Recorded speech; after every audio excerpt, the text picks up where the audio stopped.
are live. It's good, Charles. Man, BL Saint. Welcome. I really want to know podcast.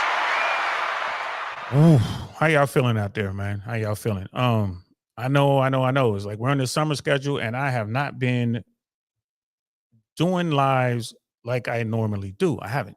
I've been real busy. I've been doing a lot of work. Working on a project that I'll talk about here in a second. And that has taken a lot of my time and attention, a lot. But it's good stuff. I mean, I believe I believe we're setting up a really good thing, working on a network. And I've already seen some good things within this network in real time. Just, guys helping guys, some cool stuff. And this whole network comes from a very controversial place. It's come from some of my guys, Myron Fresh and the whole Fresh and Fit fam. So we'll talk about that.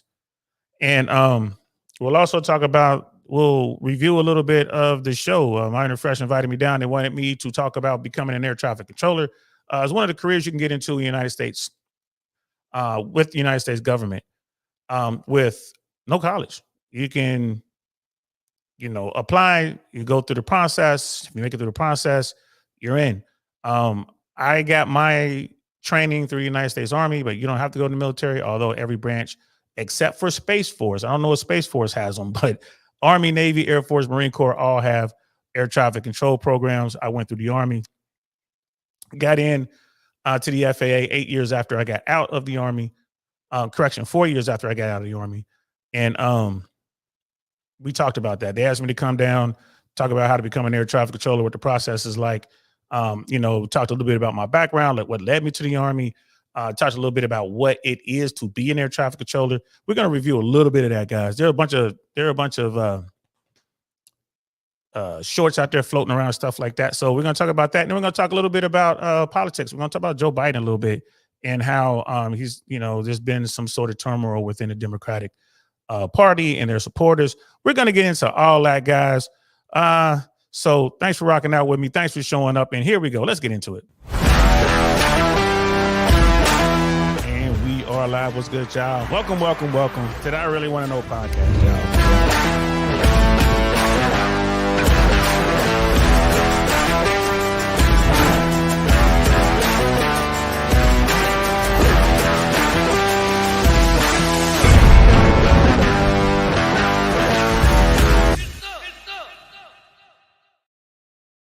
Get some indeed, bro. I'm sitting here. I'm a little slow, guys, trying to figure out the buttons again. Like, okay, there's the holler button, the big dummy button. What button is this going to be? There's the air horn button. Okay, just making sure. I haven't been up here doing my producing stuff in a while. I've been putting out a couple shorts here and there, but I'm going to try really hard this last little stint before school starts to do at least one live a week and then, put up as many shorts as I can. And yeah, we'll see how it goes. And then once school starts, of course, we go back to our normal schedule. My daughter will be in school, so I'll be on every day, 6 p.m. Eastern, doing lives Monday through Friday. And we'll just get back to our normal schedule. So that's what's up. We got brother Leroy in the building. What's good, fam? You're like, did you ask the hard questions like you said you would? The setting wasn't set, so I was the one being asked questions. We weren't talking about womanizing. We wasn't talking about their bread and butter on the Fresh and Fit podcast, like, maintaining frame and all that. We weren't talking about that. Hopefully I'll get invited back and we can have that conversation.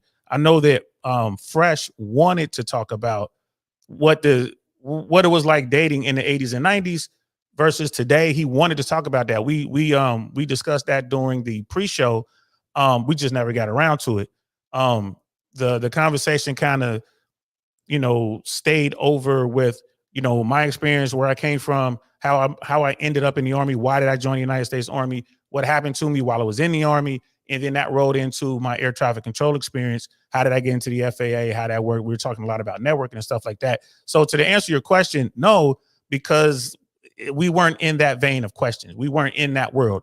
Hopefully next time I go down, and if I get invited back on the show, we will definitely be talking about the womanizing stuff, the relationship stuff, what dating was like back in the 80s and 90s versus how dating is now, and all that stuff.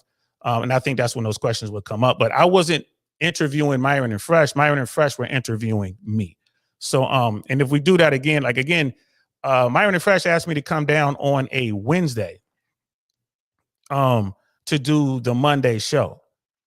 So, you know, it was kind of last second. I cleared the schedule up a little bit. I was like, hold on, let me get back to you. And they're like, all right, I'll make it happen. I'll come down.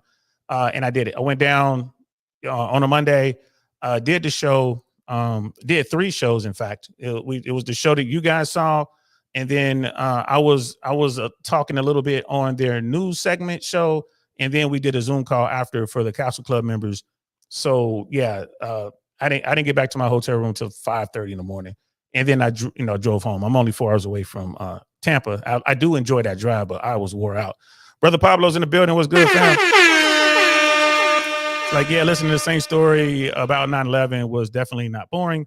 Yeah, I had my take on that sort of stuff. We were talking about 9/11 with respect to how that led to, us going back to the Gulf. I served in Desert Storm, which was the, like the first Gulf War. And then 9/11, that led to us spending 20 years over there, which, man, was crazy. And Brother Pablo was like, DL saying, has a book of information in his head. But I was just speaking from personal experience, just stuff, just the way I saw it. And that's the good thing about America, bro. Like everyone has, their point of view on whatever happens in this country. Like I have my point of view on the Vietnam War. I have my point of view on John McCain and those who serve versus those who don't serve. There's a lot of Trump support over there, a lot of Trumpers over there on that platform. And yeah, was bumping heads with a couple of their, people in the chat who were saying whatever. And even had that conversation with with Myron. Myron was saying, no, like, yeah, Saint supports Trump. Like, no, I don't. I absolutely do not support Donald Trump. And the reason is, and he asked me, he's like, well, why not? And I'm like, because of, how I feel about the military. Donald Trump's a draft dodger, period. And that's fine. It's a lot of guys in American politics and their leadership roles today who refused to go to Vietnam, who were able to dodge the draft because they had money, they had resources and whatnot, like Trump. And Biden didn't go, McConnell didn't go, Clinton didn't go. It's a ton of them. But the thing is, Donald Trump's the only one, to my knowledge, that's ever come out against military guys, especially from the Republican side of the house. That's insane. So that guy, saying what he said about John McCain, that's a no-go for me. I'll never rock with a Donald Trump just based on that alone. I mean, John McCain is one of the best heroes America's ever produced. What he went through, what he did, what he refusing to leave, a prison camp in Vietnam, the Hanoi Hilton, one of the most notorious prison camps in the history of our world, of our existence, refusing to leave when they offered him out because of his father. He said, no, I'm only going to leave if you let all of my brothers who were locked up here with me leave. And they said no, and they just went back to beating his ass. You can't, I'm sorry. I told Myron, that's a no-go for me. And Myron was like, well, I'm going to look into that, man. It's cool, man. That's a no-go for me. Brother Vikings in the building. What's happening, fam? Good to see you, bro. It was a good time down there. IRS is in the building. OG, Fresh and Fit fam, OG. Like, it was good seeing me on Fresh and Fit. It's long overdue. Appreciate that, man. Like, yeah, good seeing me. Good seeing you on Fresh and Fit. It was long overdue. Appreciate that, bro. And Brother Pablo's like, yeah, Fresh and Fit seem to look up to DL Saint. I mean, I'm just, honored, respect is earned, is not given. And I've known Myron and Fresh for well over 2 years now. And man, I'm cool with them, especially what they're trying to do for dudes. There's a lot of stuff that I don't agree with on that platform. There's a lot of things that Myron say that I'm not with. But there's a lot of things that he says and that platform stands for that I am with. And one of those things is helping men. I do want to help men. I want to help everyone, but men especially right now need help. You know what I mean? They need help. And they're getting it. So the Fresh and Fit platform started this thing called Castle Club. Once YouTube demonetized them, and there's a lot of people trying to stop their message. Of course, they were able to improvise and adapt, and they are overcoming that. And one of the things that they did is they created paywalls. And the Castle Club, which is like $30, $31, something like that, a month for membership. Castle Club gives you additional access, behind the scenes footage. They do Zoom calls where all of the members of Castle Club are sent the link to this Zoom call, and you're right there with Myron and Fresh. You can ask any question you want, make any statement you want. They'll do these Zoom calls, man. Some of these Zoom calls will last 3-4 hours. You get that for that price point. You get advanced notice on and discounts for their events, like for their boat party, for their yacht party. Fresh has this thing that they're doing on their platform, like a dating. It's like a dating platform where they bring men and women on, and they kind of do this dating thing. If you're a member of Castle Club, they'll bring you on to be one of the men. Like if you're in Miami or you happen to be in Miami for a week and they're doing that show during that time frame, they'll book you as opposed to just getting some random dude. So Castle Club is what they did to start a community. There's you get more benefits there. I just can't think of it, but just the access to Myron and Fresh alone via the Zoom calls is worth the $30 or whatever they're charging, in my opinion. I've been on some of those Zoom calls. And then the latest addition they added to the Castle Club members is an opportunity to join what we call the city groups. In the city groups, in major cities, we're starting groups where guys will network in real life, and they're doing things and they're growing and they're helping each other. So for instance, some of the cities we have Los Angeles, we have Las Vegas, we have Seattle, we have Houston, we have Dallas, Fort Worth area. We have Chicago, New York, Boston. We just added DC. We have Cleveland. We have Charlotte, which we just added. We have Tampa. Soon we'll have Miami splitting off from Tampa here pretty soon. We have Honolulu, we have Tokyo, and we're about to announce Toronto. So I think it's like 15 city groups, soon to be 16 city groups. Each city is run by what we call a general. It's like the president, and these generals run their groups completely autonomous of one another. So they're in there maintaining their membership and doing great things. We the LA group, for instance, they have so much going on out there with meetups, with Zoom calls, with motivational messages daily. So there are guys in there who are trying to do things and just looking for advice from other men. And for example, we had a guy in our Atlanta. We have a guy in our Atlanta group who has a career. He was doing his thing. He had an opportunity to get into another field, right? And this was probably more like a sales field, like an insurance field, I think, like that. And he was wondering, what should he do? He's like, he's worked himself into a good position with his current situation. It's looking pretty good. And he's like, man, should I take this opportunity? Young man, no family, no family of his own. They don't have any kids. They don't have a wife or anything like that. He's just trying to make the right move. So he was trying to get a hold of his general. He couldn't get an answer to his question. So he hit me up. I am the command general, so to speak. I am the guy in charge of the overall operation. It's Fresh and Fit, me, and then we have two guys. We have two guys on our leadership level under me, and then we have all our generals, and then we have all our members under that. So he just hit me up. He was like, hey, Saint, here's my situation. He sends me this DM. And I'm like, okay. I take his DM and I place his message on a platform where just our generals are. And our generals are looking at that. And our generals are saying, okay, so one of our generals, which was our one in Vegas, he's in that field. He knew exactly what this young brother was facing and the decisions he was facing, and was able to connect and let this brother know, like, hey, man, if you do this, here are the pitfalls, and here's the possible benefit, but this is what they're not telling you about that. And then that brother hit me back a day or so later and was like, thank you, thank you, DL Saint.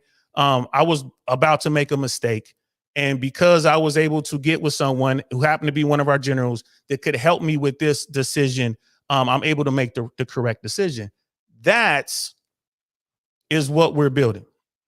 That is what Myron and Fresh have been doing for the 3 years that they've been out there. Yes, there's a lot of controversial stuff out there. Yes, there's a lot of craziness, but there's also this. And that's just one story. There's so many stories within the Castle Club and now within the city groups. There was a guy, a young man who's suffering with some sort of heart condition, right? Real time, like he has a problem. We have one of our OG guys, Dr. B, 84. You see him on his platform all the time. Dr. B was on that Zoom call. Myron was listening to this guy, and this young guy, he just confused, man. Imagine how you would feel if you go into the doctors and the doctors basically tell you, you got a problem. We don't know how long you're going to be around, right? Imagine if that happens to you. Something's wrong with your heart. So this guy comes on the Zoom call, and normally the Zoom call is about relationship issues or car issues or finance issues or how do I buy a house or something like that.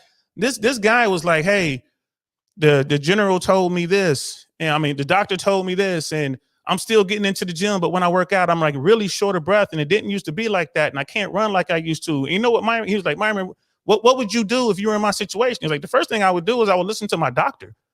What is your doctor saying? Well, the doctor says this. He was like, you know what? We got Dr. B in here. One of our guys is a doctor. So they get Dr. B is on the Zoom call. They bring him up on the Zoom call so he could talk to this young man. And Dr. B put this man in touch with one of the leading specialists in that particular field right then. Next time we hear from this young man, he was like, yep, they got me with Dr. So-and-so right where I live. And you know what? I was blown away by this. This is what we need. Men need this. Women too. Women too. And I'm gonna let y'all in on a little secret. Myron wants to offer this for women as well. But we're like, hey, let's get this set up first, and then we'll tackle that down the road. So it's not like that people keep saying Myron's a misogynist and Fresh is a misogynist and they hate women. No, they want to help people.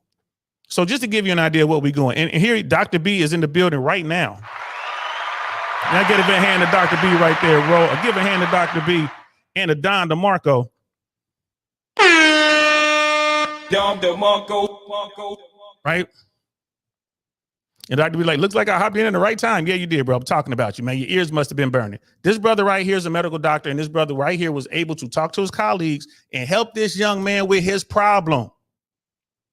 Help this young man with his problem. Right? This is what this network is all about. This is where I've been. This is why I'm so excited, guys. I'm just so excited. Sister Candace is in the building. What's good, sis? With the $20 super chat. Thank you so much, sis. You know, I saw you in the chats, and every time I wanted to say something, some question came up or something like that, I was like, Sister Candace is in the building. I'm so sorry. I should have shot you out live. If I ever go back down there again, before I say anything, I'm just going to shoot you out right off rip. You know, a Fresh and Fit super OG. This sister's been supporting me from day one. I just want to thank you. Another Don DeMarco for you. I just want to thank you so much, sis. Don DeMarco. It's like, great job on the pod. Keep leading from the front. Thank you, sis. I am going to do that. Like I said, I was so happy to get the invitation to come down. And I haven't been, that was the first time I've been in the new studio setup. I was in the old studio set up multiple times, and I just haven't had time to get to the new one. So it was really cool to get in there. Raptor Sport 935, what's good, fam? How you doing? The $2 super chat, appreciate you, man. Like, do you think the FAA will open the ATC bid again this year? No, I don't. I don't think it's going to be this year. What they have been doing is the first quarter of every year, they drop the bid, and then it takes about 6-7 months or so, maybe 8 months to get all their candidates ready, and then get the class sorted out, and then give them their orders basically to Oklahoma City. So be prepared. Quarter one, probably January, February, March. Keep watching this platform. You can watch Fresh and Fit as well. Whenever the rumors start to circulate from the FAA, like, hey, this is the date we're going to do it, I'm going to tell you guys. But in the meantime, go to USA Jobs, look at one of the ATC bids, do as much as you can. Go through there and look at the requirements. Of course, the bids are out there now. You won't qualify for it because you don't have experience. But look at what they're asking for. They're going to be asking for resume information. They're going to be asking for transcripts. They're going to be asking for whatever it is, so you can get all that stuff. And then I also talked to Brother Tim. He's in our new Templar group here in Tampa. He was digging ditches out here in Florida and installing, air conditioning units and stuff like that, just doing hard labor stuff. He went through our video. He did everything that was listed in the videos that Jay Swans and I have done to become an air traffic controller. Bro, he got hired. He's going to the academy next month. You know what I mean? So shout out to Brother Tim. And that video is in Castle Club. right? That video is in Castle Club. So you can definitely see that. Hey, guys, I'm going to be showing all of the chats, guys. I promise I'm going to show them all. I won't read them all. I'm going to read some of them. But I appreciate you, though. And this is Raptor Sports as well. He's like, yo, DL, what's up? My brother, New York Castle Club member here. I'll watch your episode on Fresh and Fit. And the old one you did on your pod about ATC. Yes, we did 2 or 3 videos on ATC. We're going to keep doing it. I'm reaching out to some people now. A lot of people are asking for me to come back and do another episode on Fresh and Fit. A lot of people have some more questions about ATC. The Castle Club members, all Castle Club members, we're on those Zoom calls. I'm on those Zoom calls. So any questions you have, man, write them down, get on the Zoom call and ask them. I'm on every Zoom call on the Castle Club, right? And here's the thing. You can ask me anything. You can ask about air traffic control. You ask about whatever. Right? You guys know I do this whole coaching thing. I normally charge people for that. I don't charge a dime. If you're on Castle Club, I don't charge a dime. Right? This is my commitment, you know what I mean, to Myron and Fresh and me helping out with that, with the Fresh and Fit family and helping out these people, men and women. Ladies, y'all can join Castle Club as well. Y'all can join Castle Club and get on the Zoom calls, ladies. You know what I mean? It is what it is.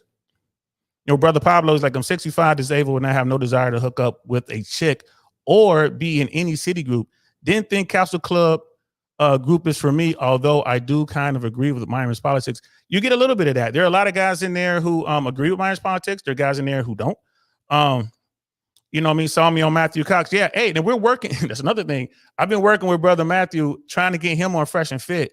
It looks like they're getting close to locking in a date. So you're going to see a collab with Fresh and Fit and Matthew Cox here pretty soon. So be looking for that. New Britain, bro. Good to see you, Brother Polly. Be looking for that. We got Brother Mandrell in the building. What's good, fam? What's good, fam? Let me go back to our normal horns. So, I mean, it is what it is. We're doing a good thing. Brother Pablo with the $20 super chat, man. Thank you so much, brother. I appreciate you, man. It's like, right on, Saint. Right on, right on. You know what I mean? So we're doing our thing, man. We're going out here. We're just trying to make it happen. It's like Ben retweeted and you promoted the brand. Join Matchmaker Low. We got Brother Matchmaker in here. What's good, fam? He's down in Miami. He's part of the Castle. He's part of the city groups. He's part of Castle Club. You know, big supporter of Fresh and Fit. This is the guy, in fact, who created the dating with Fresh or Fresh Date or wherever that thing is called, the dating thing. He created it. So, you know, shout out to him. And we've had conversations like I encourage all dudes, especially like, bro, join Castle Club, get in the city groups.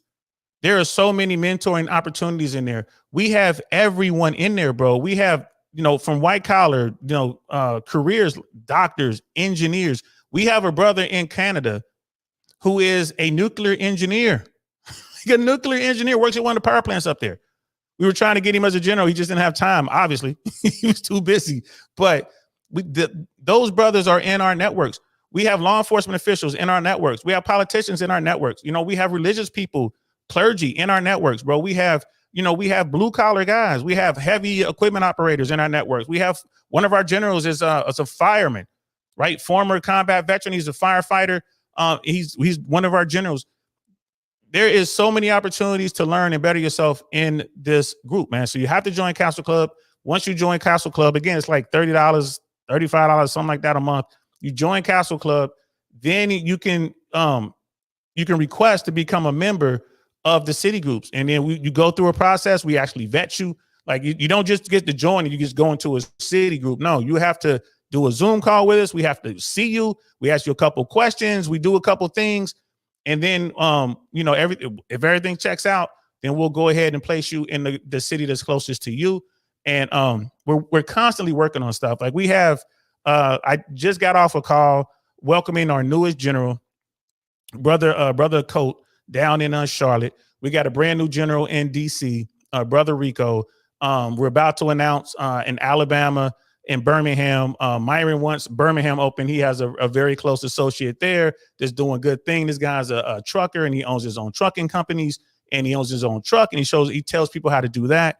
It's just amazing. And this is what I've been doing. This is what I've been doing. Sister Candace saying a lot of people was inspired by my appearance on Fresh and Fit. That's good to hear, sis. Thank you. I appreciate that. We got Sister Jody in the building.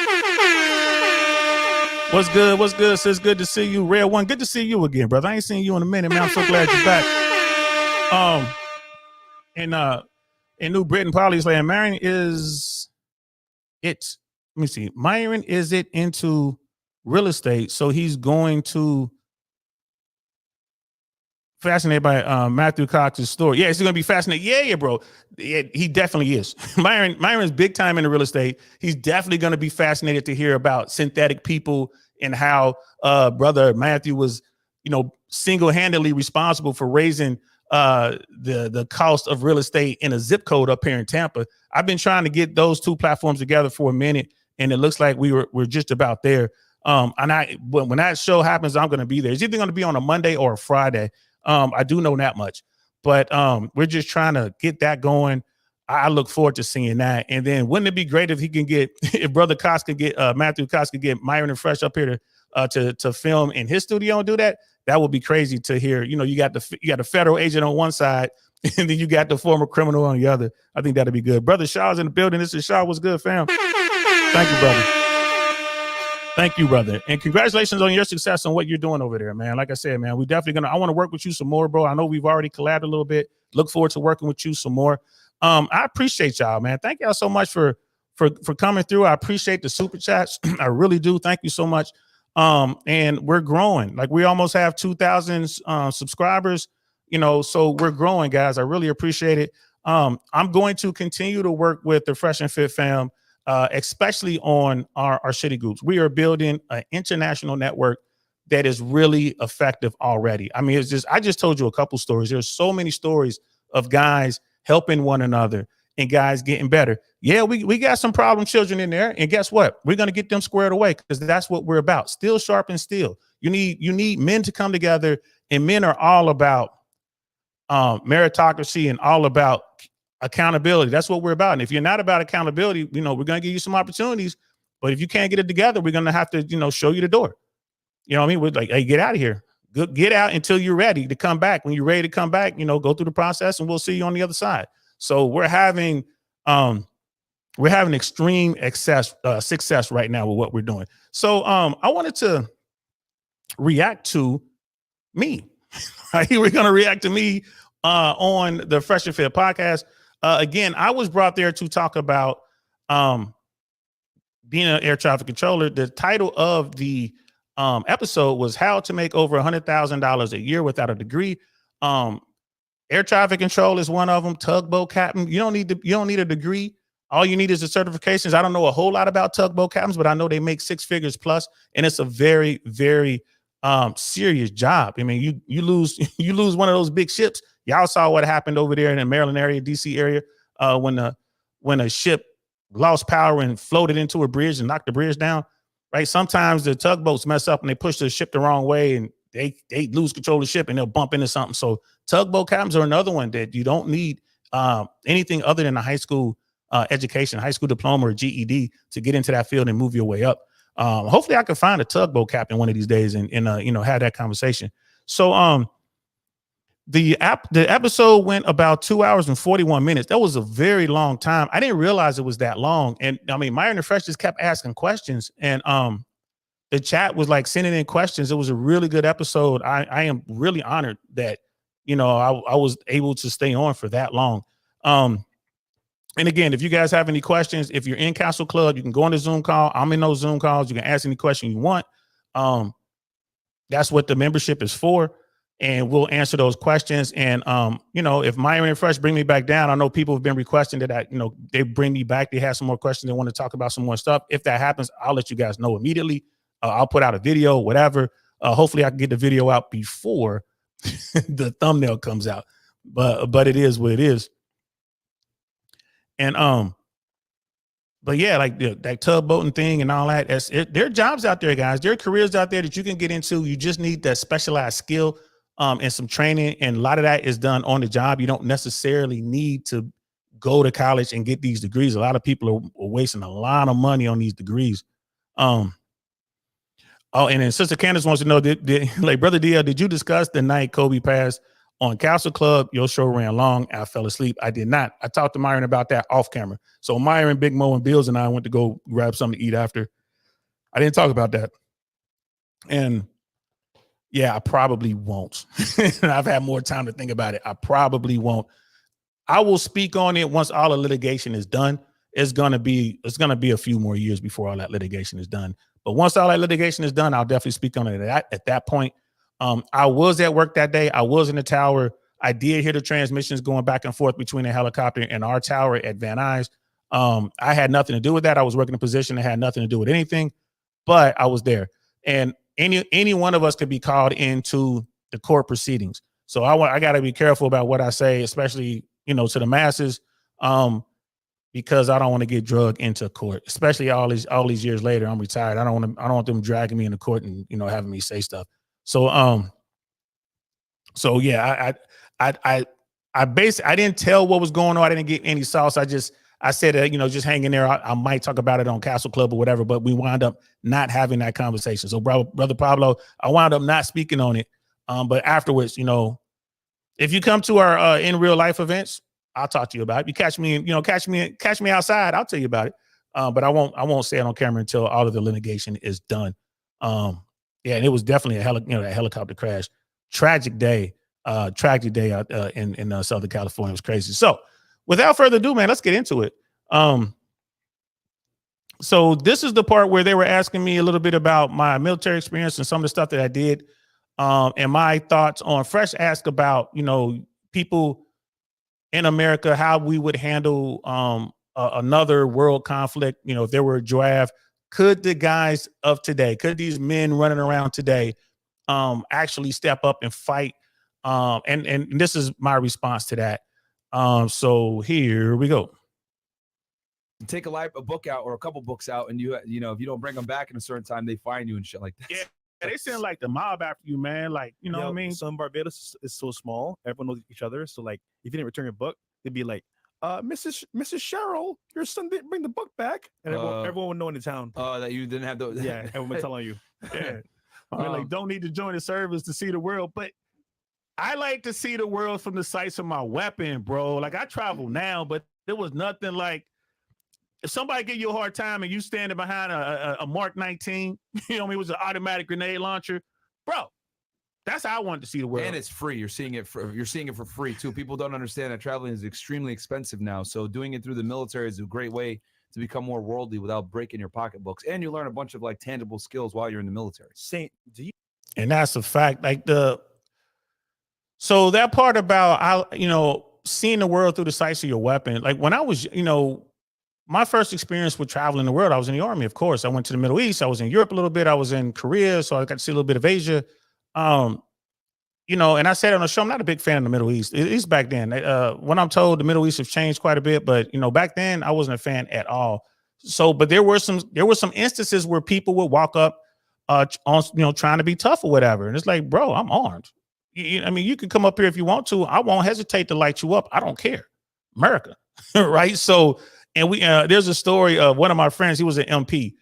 So he was a combat MP. He told me this story in Korea, but he's like, when they were in the desert, he's like, yeah, man, we'd be out there. And the MPs, man, they get all of the heavy artillery, bro. So they had their Humvee, and mounted on top of the Humvee was a Mark 19, which is an automatic grenade launcher. And then most of their Humvees had M60s mounted on them as well. So MPs always had something heavy, something crew served on top of their Humvees. So they're sitting there, they're doing whatever, and some kids run up, messing around, and then the kids they were trying to steal a bunch of chem lights, is what they were trying to do, because over there, you just, give kids chem light. They run up and they ask for chem lights. Chem light. So you just give them chem lights, and chem lights are basically glow sticks. You shake them up, you break them, and it helps you mark things. It's, so they're really good if you're inside of a tent. Chem lights work really good. So the kids want chem lights, and that's what soldiers normally get, just pass them out like candy. So these kids decided they were going to steal some chem lights, right, from some MPs. And the kids were walking up on the bags, and they got to the bags. They're kind of moving around, and then they just heard the turret swing around on the Humvee. You just hear this loud noise, like, clunk, and then the soldier on the Mark 19, loaded it. He just pulled the charger handle and let it go, chunk. And those kids fell down crying and, oh, no. And, the MPs thought that was funny. So that's what I mean about seeing the world through your sights. now when I travel, I'm very particular as to where I go, and I'm always cautious. You never know. I mean, wherever you go, there's going to be some people who don't like Americans. So you have to just keep your eyes up and know what you're doing. And you can't bring weapons. So, it's different traveling now, but, you just got to be careful and, travel with people who are smart and all that good stuff.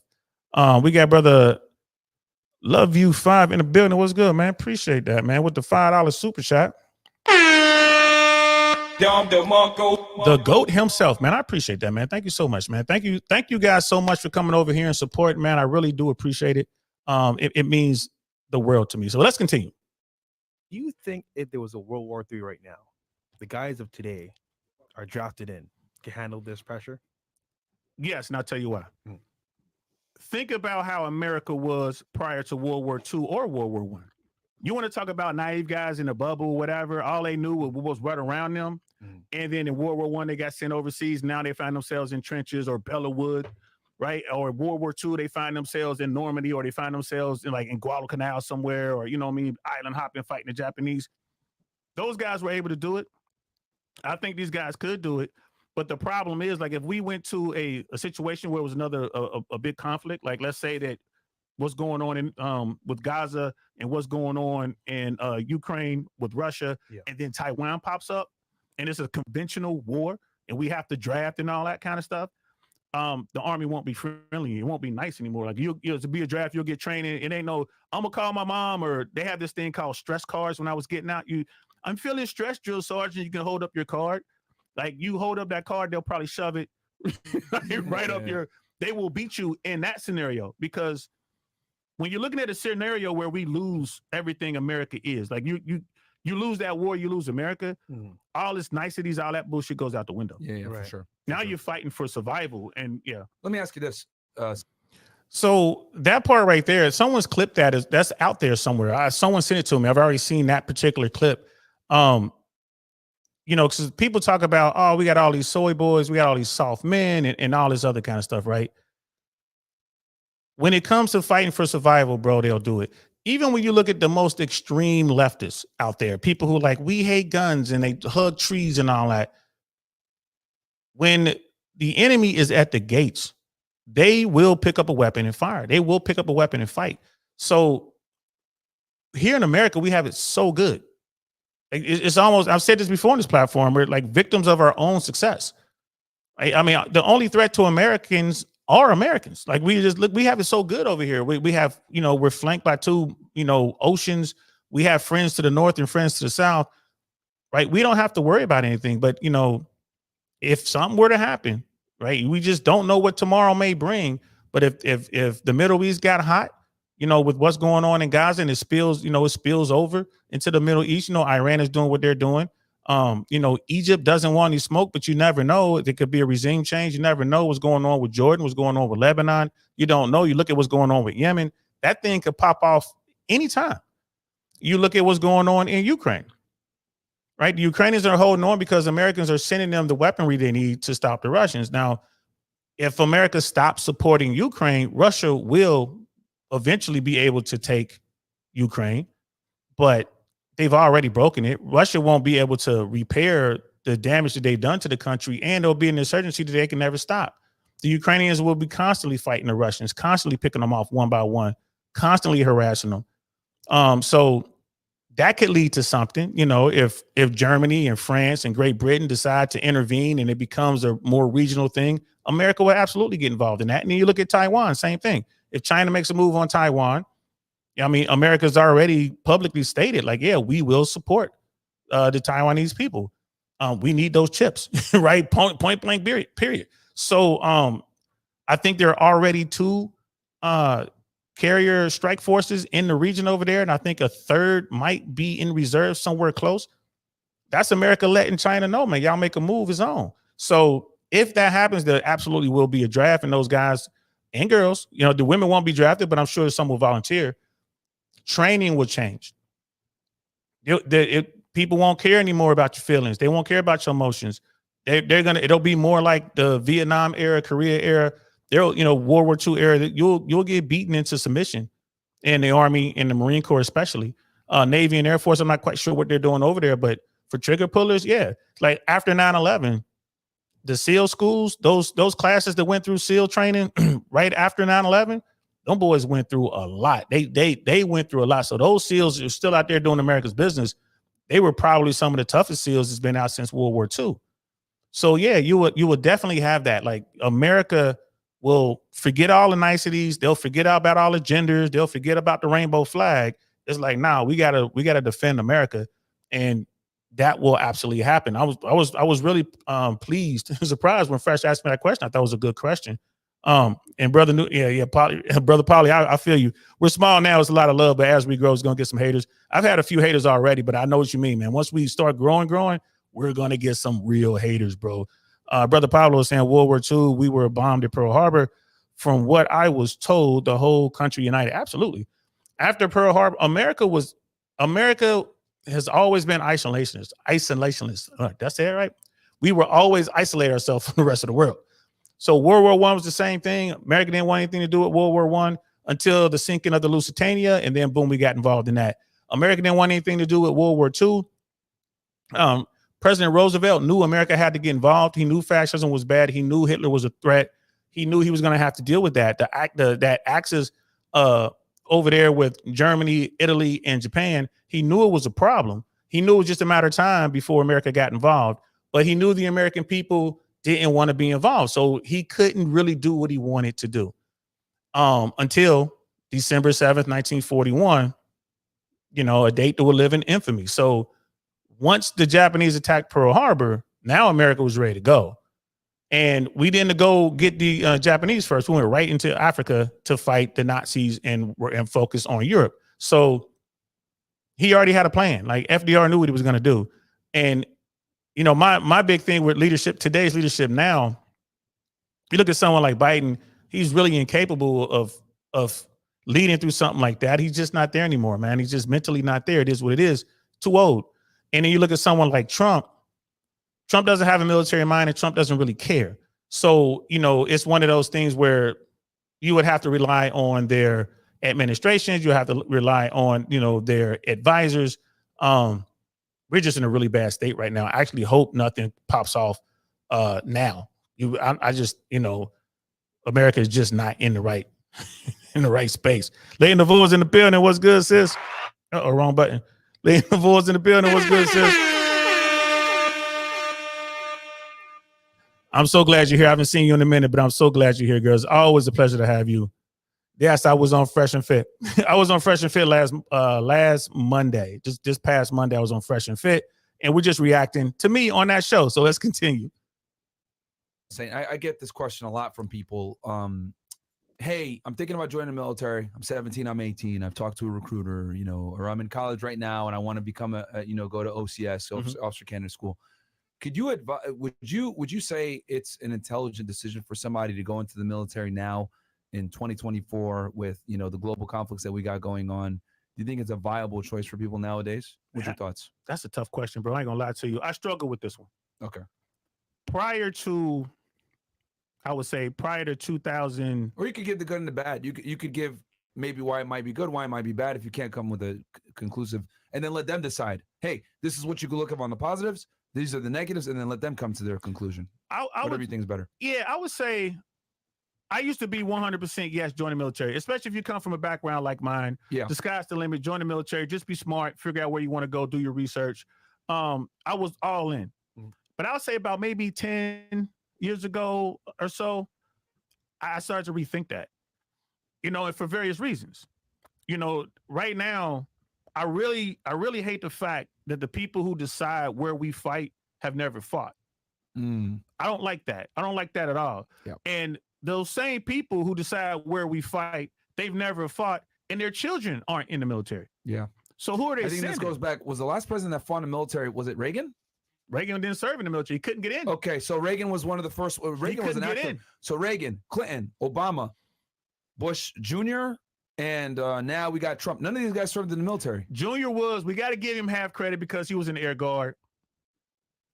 So he was, Bush, W, I'm pretty sure Daddy hooked him up. W was in the reserve or Air Guard or something like that. So technically served. Okay. Sorry, your reserve is out there. I don't count my reserve time. Yeah. I did 4 years. That's the only thing I count the rest of You that. only count active. That's me. Okay. But technically, he so he served. was a reservist and for he 4 was years. the last one. And he was the last American president to serve in the military. But every president after that hasn't been in. If it Was were Clinton? And Myron was really like inquisitive about this, right? And a lot of people don't realize that too, because you guys know I'm always talking about this. I'm always like, it should be mandatory military service, and if you don't serve, you shouldn't be able to get stuff. And now you guys see why I think that. You know, the people in charge, the people who want to commit our most valuable resource are our children, right? Because let's just think about it. Our kids are in the military. Like if you're 22-year-old, 23-year-old in the military, you're the old man. Think about that. You know, there are very few guys in the military my age in their 50s. And if they are, they're like at the highest level, command sergeant major level or general or something like that. So we send our most valuable resource off to do America's business. But these people who make these decisions have never served. Their kids don't serve. They don't really truly know what they're asking. You know, like, oh, people are going to get, mangled or whatever. And it is what it is. The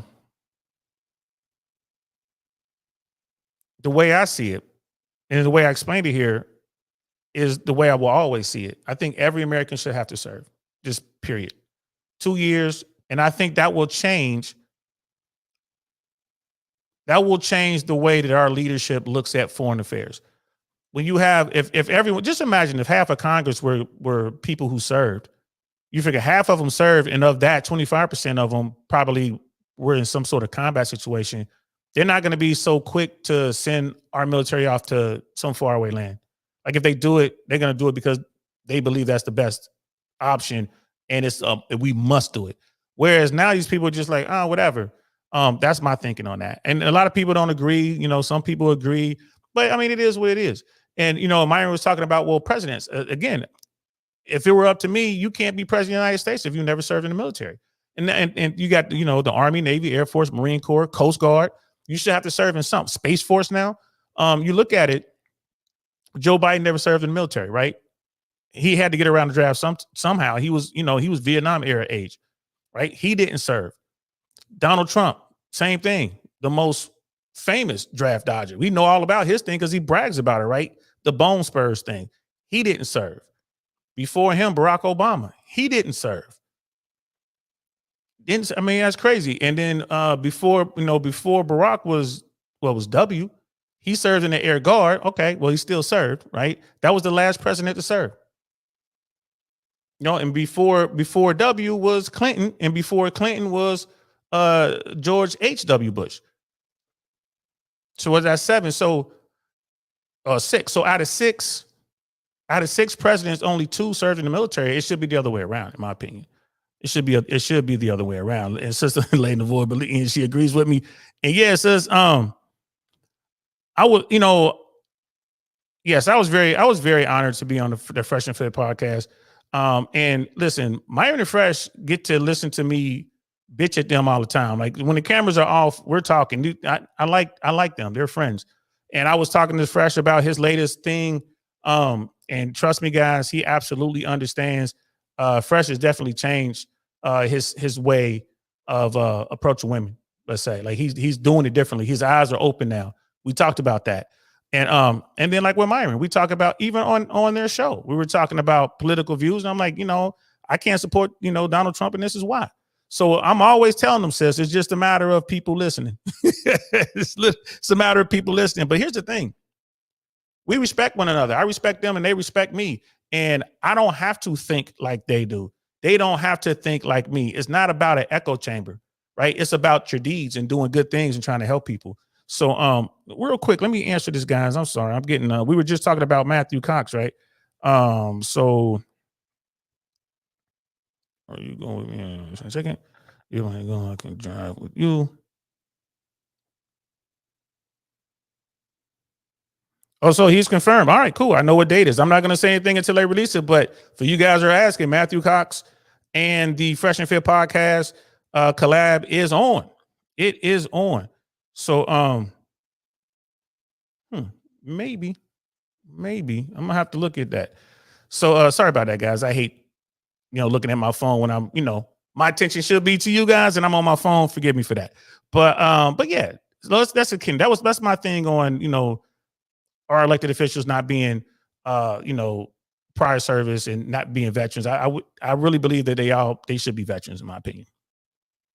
I don't think even Clinton served. Okay. The last one. So Jimmy Carter was the real one, the last one to serve active.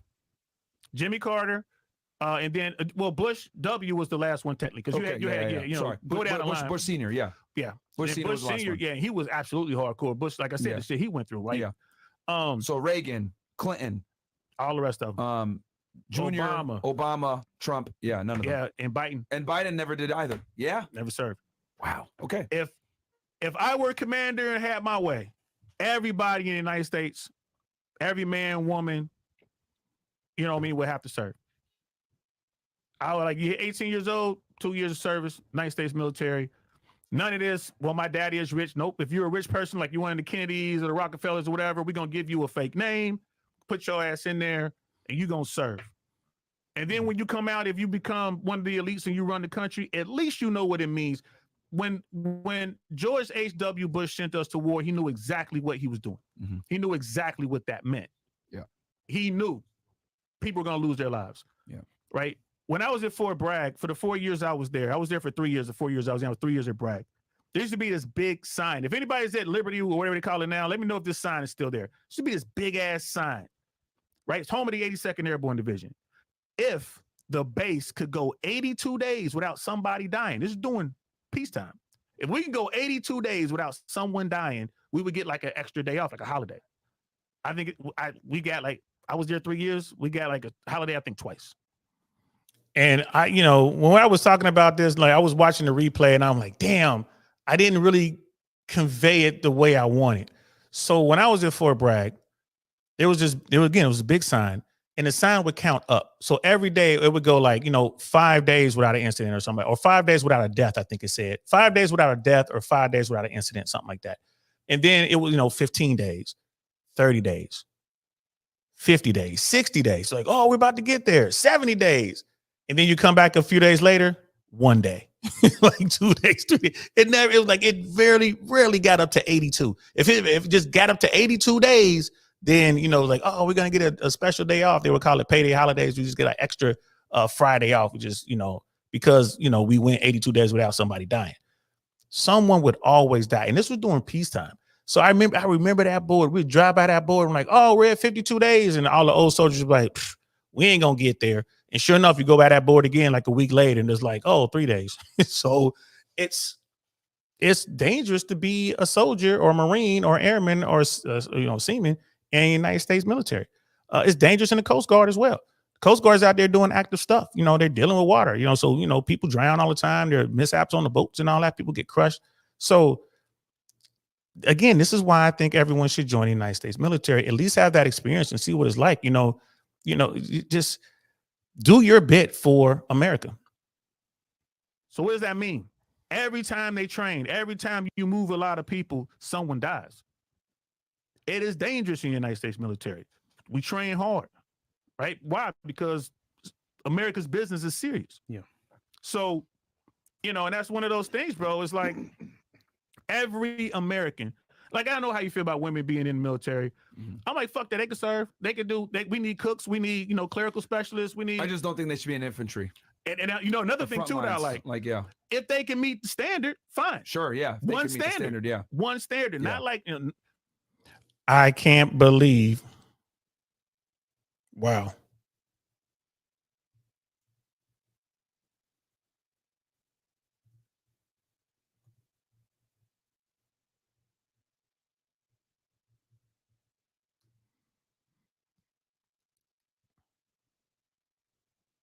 This is crazy.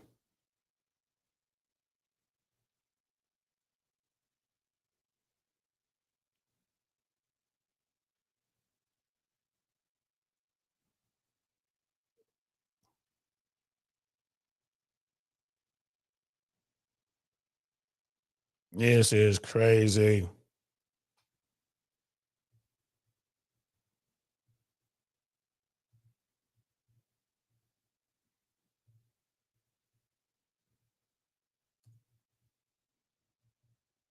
Mm, mm, mm.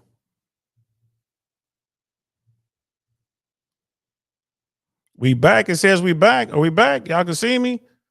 One in the chat if y'all can see me, man. Even the fair use stuff, like Myron and Fresh they don't strike anybody or any. They're not doing that. They want people to use their content. I think it's 100%. I think it's 100% YouTube here. Yeah, still has me streaming suspended for policy violations, man. King Life in the building. Man, this is crazy.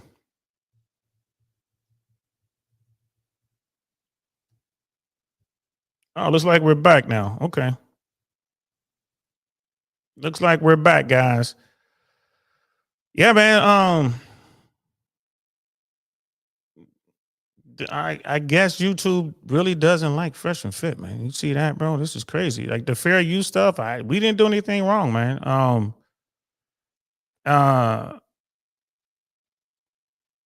Yeah, I'm definitely whitelisted. They didn't. I think what it is someone was saying it in the chat. It's something because this was King Life was saying it because it was on Rumble. You best believe Rumble and YouTube is beefing. And Don DeMarco to King Life in the building was good. Don DeMarco. So I'm not gonna mess with it. I'm not gonna mess with it. We're just gonna leave it. We're gonna leave it alone. Leave it be. Yeah, we're just gonna leave it be. But we are back, so we gotta get to see a little bit of it, guys. We got to see a little bit. That interview went over 2 hours. It was money. I enjoyed it. It was great. I'm hoping to get back. We'll get back down there and we'll talk about their bread and butter. We'll go down there, bread and butter. We'll talk about relationships. We'll talk about dating dynamic, and all that good stuff. Because we didn't get a chance to get into that. Also, Myron and Fresh maybe bring me back down to talk a little bit more about ATC. I will be better prepared next time, guys, for sure. I will be better prepared. But yeah, I really think it's about because Fresh and Fit is demonetized, and I think the algorithm goes after those people who are doing lives. I don't know how that works because people upload their stuff all the time. It's just crazy. And I'm pretty sure YouTube, the AI is watching me because, I've done quite a bit of Fresh and Fit stuff and Andrew Tate stuff and stuff like that. Just reactions. But it is what it is. But yeah, King Life's in the building, man. He's like, hey, bro, I was scrolling and saw you was on and saw there was a policy thing. Like, yeah, it's crazy, man. Like, yeah, King Life was saying, yeah, it's definitely Rumble. So it is whatever. King Life. You're like, oh, you get a Don DeMarco. King Life is the man. We met up in Miami. OG Fresh and Fit OG. That brother right there, solid. You know what I mean? Real solid. And King Life. We got a Castle Club group in New York, bro. I hope you get involved with those guys. They are doing good things, bro. I hope you get involved. Appreciate that, brother. Probably like I fit well. And yeah, we was able to get in there. So we've been talking for an hour anyway. It was good going down there. Say what you want, love them or hate them. Fresh and Fit has a very, very powerful, very large platform. 1.5 million and plus. They're doing a lot of things. I ain't gonna lie to you, it was good. It was good to get down there to actually be on that platform. And it's really nice to see that people enjoyed the interview and are asking me, asking them to bring me back. So it'll be cool if they bring me back to go down there. And again, next time, definitely want to talk about relationships and stuff like that. Have more fun with it. But if they bring me back to talk more about air traffic, I will definitely have my notes straight. It was a couple questions I couldn't answer, but if I come back down, I will have all the answers. I will have the most frequently asked questions. Before Q1 of next year, we'll definitely talk about air traffic again and give everyone all the sauce on how to be prepared. So when that job posting hits, they can get themselves an opportunity to change their lives. for those of you out there who are trying to go this route and you want to be air traffic controllers, know that it is a very difficult road. It's not easy, right? Once you get in, like the training is intense from day one. And, once you get through all the training, just the day-to-day of being an air traffic controller it can be crazy. You can go in on the day like thinking, oh, this is going to be a cool day, and it could turn out to be one of the worst days of your life, right? Or you can go on the day when you're thinking, man, I'm not even feeling up to this today, and go in there and do so well and, save the day. It'll just change your day. So, people were asking me about, what are the worst things that I experienced as an air traffic controller. We talked about it on that podcast. Like, go back and check out that podcast. And one of the things that we talked about was how to deal with, the downside of air traffic control. Like, how do you deal with the horrific things that happen? And I'm here to tell you, bro, I had trouble dealing with some of the stuff that I had to, some of the things that I encountered as air traffic controller. We talked about it. And the FAA and the union, the National Air Traffic Controllers Association, are doing really good things to help controllers, to get them the assistance they need when they have to deal with, tragedy and stuff like that. But I just want people to know that you're not getting paid all that money for nothing. You earn it. You earn it every single day, every minute of every day. And you're constantly learning. It's just one of those things. It's just one of those things, bro.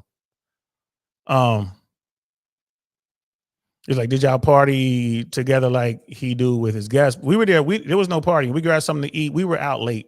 So we did about 6 hours worth of content, maybe more.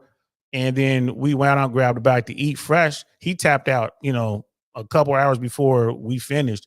He was just wiped out. Fresh gets up early. I'm more of a night owl. Myron is a vampire. So, in Big Mo and Bills, we all went out, the four of us, and grabbed a bite to eat. And then I went back to my hotel. I didn't get back to my hotel till like 5:30, 5:45. So no partying, no partying. Plus, I'm too old for that. I'll go to a lounge or something, have a drink. I like to people watch and, have good conversations. But now we were working the whole time.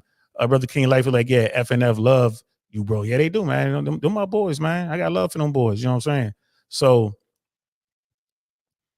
So yeah, I'm glad you guys were able to jump in here. At least we got an hour in right before they shut us down. And then, YouTube always gives you that warning shot. at least we got an hour in. Brother Ted's in the building, bro. What's good? Like, it was great seeing you on the big stage, DL. Great information and entertainment. Yeah, man. You know what I'm gonna do before we get out of here? I'm just going to drop the link. If anybody wants to come up and holler at me real quick, drop the link, y'all.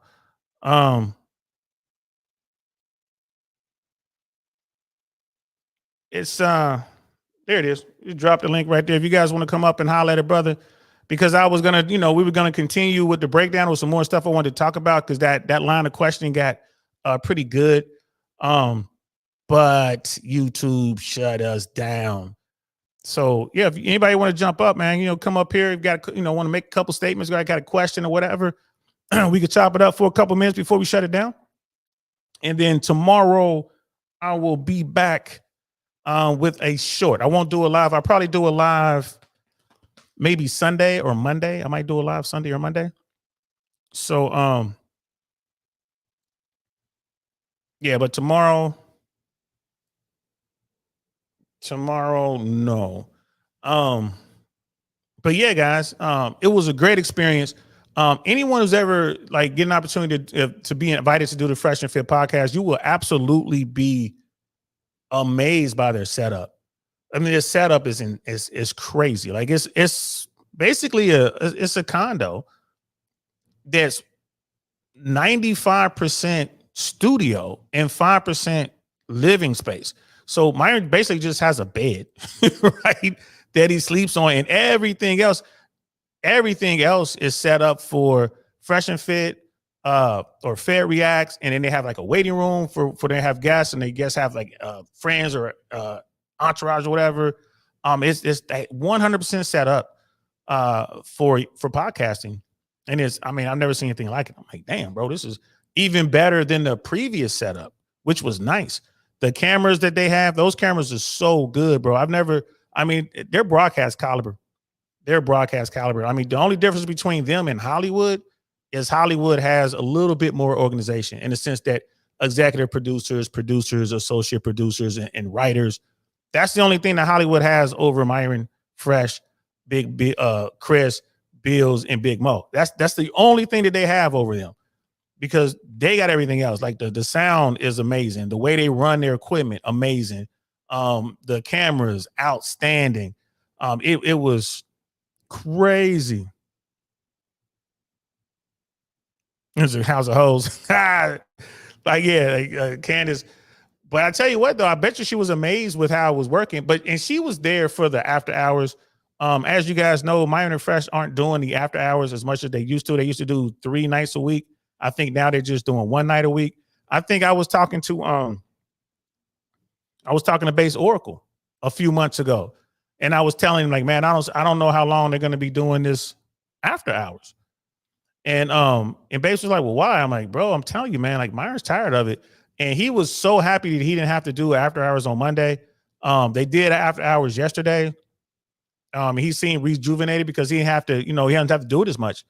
And I think they won't do another one until next week. I don't think they're going to do one Friday. They're doing in real life stuff. I gave them my opinion on that. It's one of those things, like, I am truly Uncle Saint when I go down there.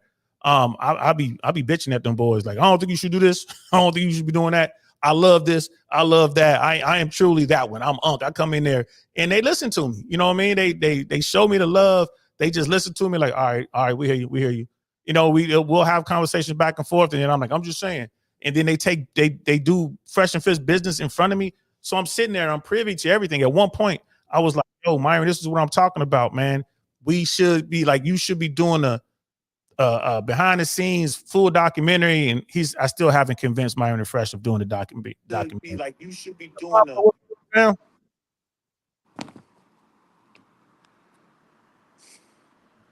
How you doing, brother?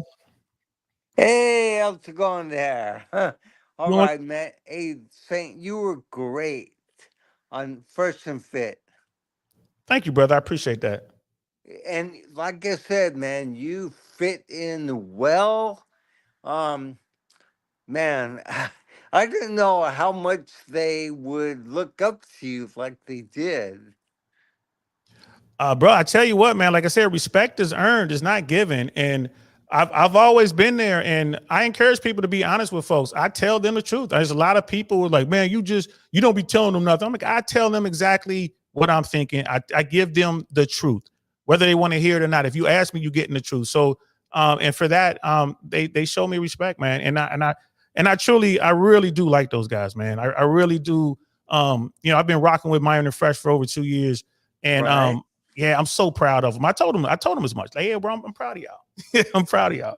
Yeah, and I would really like to see you on there talking about chicks. It's coming. It's coming. It's gonna be fun. Next time we get on there, let's just get the old man's opinion, because Hey, I'm older than you, man. then you know what it is. Like, so we get us old dudes in there to get our opinion, to tell them what it was like back in the day versus the way it is now. It is completely different. The stuff that they're talking they're not lying. You know what I mean? What they're talking about, they're not wrong. Things have changed drastically over the decades, especially within the last 5 years or so. So fingers crossed, bro. Like, because Fresh wanted to talk about it. We ran out of time. But he wanted, that was in the pre-show. He was like, yeah, man, I want to talk about this. We just ran out of time. Oh, yeah. You can really give him advice. And like you said, he has changed, huh? For sure. So I really appreciate you, man. Always support me, brother, and watching the show and everything. Thank you so much, man. I really mean that. All right. Okay. Take care, Saint. You too, brother. I'll be seeing you. All right. Bye. Bye. Don DeMarco to Brother Pablo. Don DeMarco to Brother Pablo. And the next brother we're about to bring up, I met through the Castle Club. So we're going to have a real good conversation. I'm glad he's here, to be honest with you. And Casual Germs in the building. What's good, fam? Pleasure to see you, man. You know what I mean? Appreciate the love, man. Yeah, we had a good time, bro. We really did. Brother IRS was like maybe an after hours. Man, I'm telling you, I don't have the patience to do an after hours. I cannot sit through that with the women. If I did an after hours on Fresh and Fit, it would have to be with some women, like older women. We can have a real conversation. But the people who like after hours, they don't want a good conversation. They want the craziness, man. They want the train wreck, bro. They want the train wreck. So I don't think I would do it after hours. But who knows? Who knows? Here he is, brother Chris, the matchmaker in the building. What's good, fam? How's it going, DL Saints? Oh man, it's all good, man. Just trying to carve out some time so I can, maintain my platform while we're building our network, man. So yeah, man, I was telling everybody you're part of the Castle Club. Do you mind telling everybody why you joined Castle Club and what's your experience so far? The reason I joined the Castle Club is because I actually got a chance to hand Myron a super chat in real life. I gave him an envelope and I handed him a real super chat with what I wanted to say on it. When he saw that a person in his real vicinity was willing to do that, he knew right away, matchmaker locals, let's do for real, Fresh and Fit locals.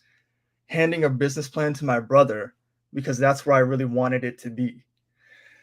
In the process of it being created now, it has come to fruition in a way where men are actually coming together, as I think we've all really wanted this nation to have for a very long time, saying, I mean, you and me are literally from a different era, but of the same mind in this regard. And if I could kind of guide you through one of the things I'd like to talk about, it would be to continue the conversation we were just having about demoralization, so I can understand the difference between what the quelling of the process of love was like for men in your age group versus what I'm going to be seeing in men who are in my age group, 30s, and then of course like Jude in his 20s. All right, we got a couple minutes. Let's go ahead and do it. My man. All right. So I want to say that what I'm witnessing, like with demoralization, is that if I were to take this hairbrush and just beat men in the stick, or with this stick, and this was love, and I kept hitting them in the face with love and over and over, they wouldn't even know what love is. They wouldn't know what to do with it. They wouldn't know how it amplifies your life. They wouldn't know how to use it with a woman or being presented with a woman, how to even maneuver with it. Because what I'm seeing is that the woman is being used from this is my possession context versus what can I give to this person to build them context, which I'm sure you and me are very good at doing. Now, I don't know at all what it was like before me. And I'm really relying on your wisdom to guide me to understand that process of what you've seen.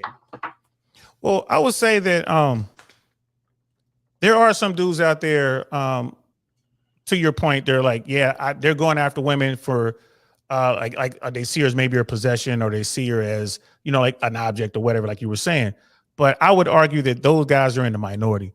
I think most dudes, they don't even have the wherewithal to present themselves to a woman and have success. Even if and to me, success can be as simple as having a good conversation, maybe getting her to join you for an ice cream or something like that. Most dudes can't even get that far. So when we were coming up, you're going back to the 80s, the late 70s, the 80s, the 90s.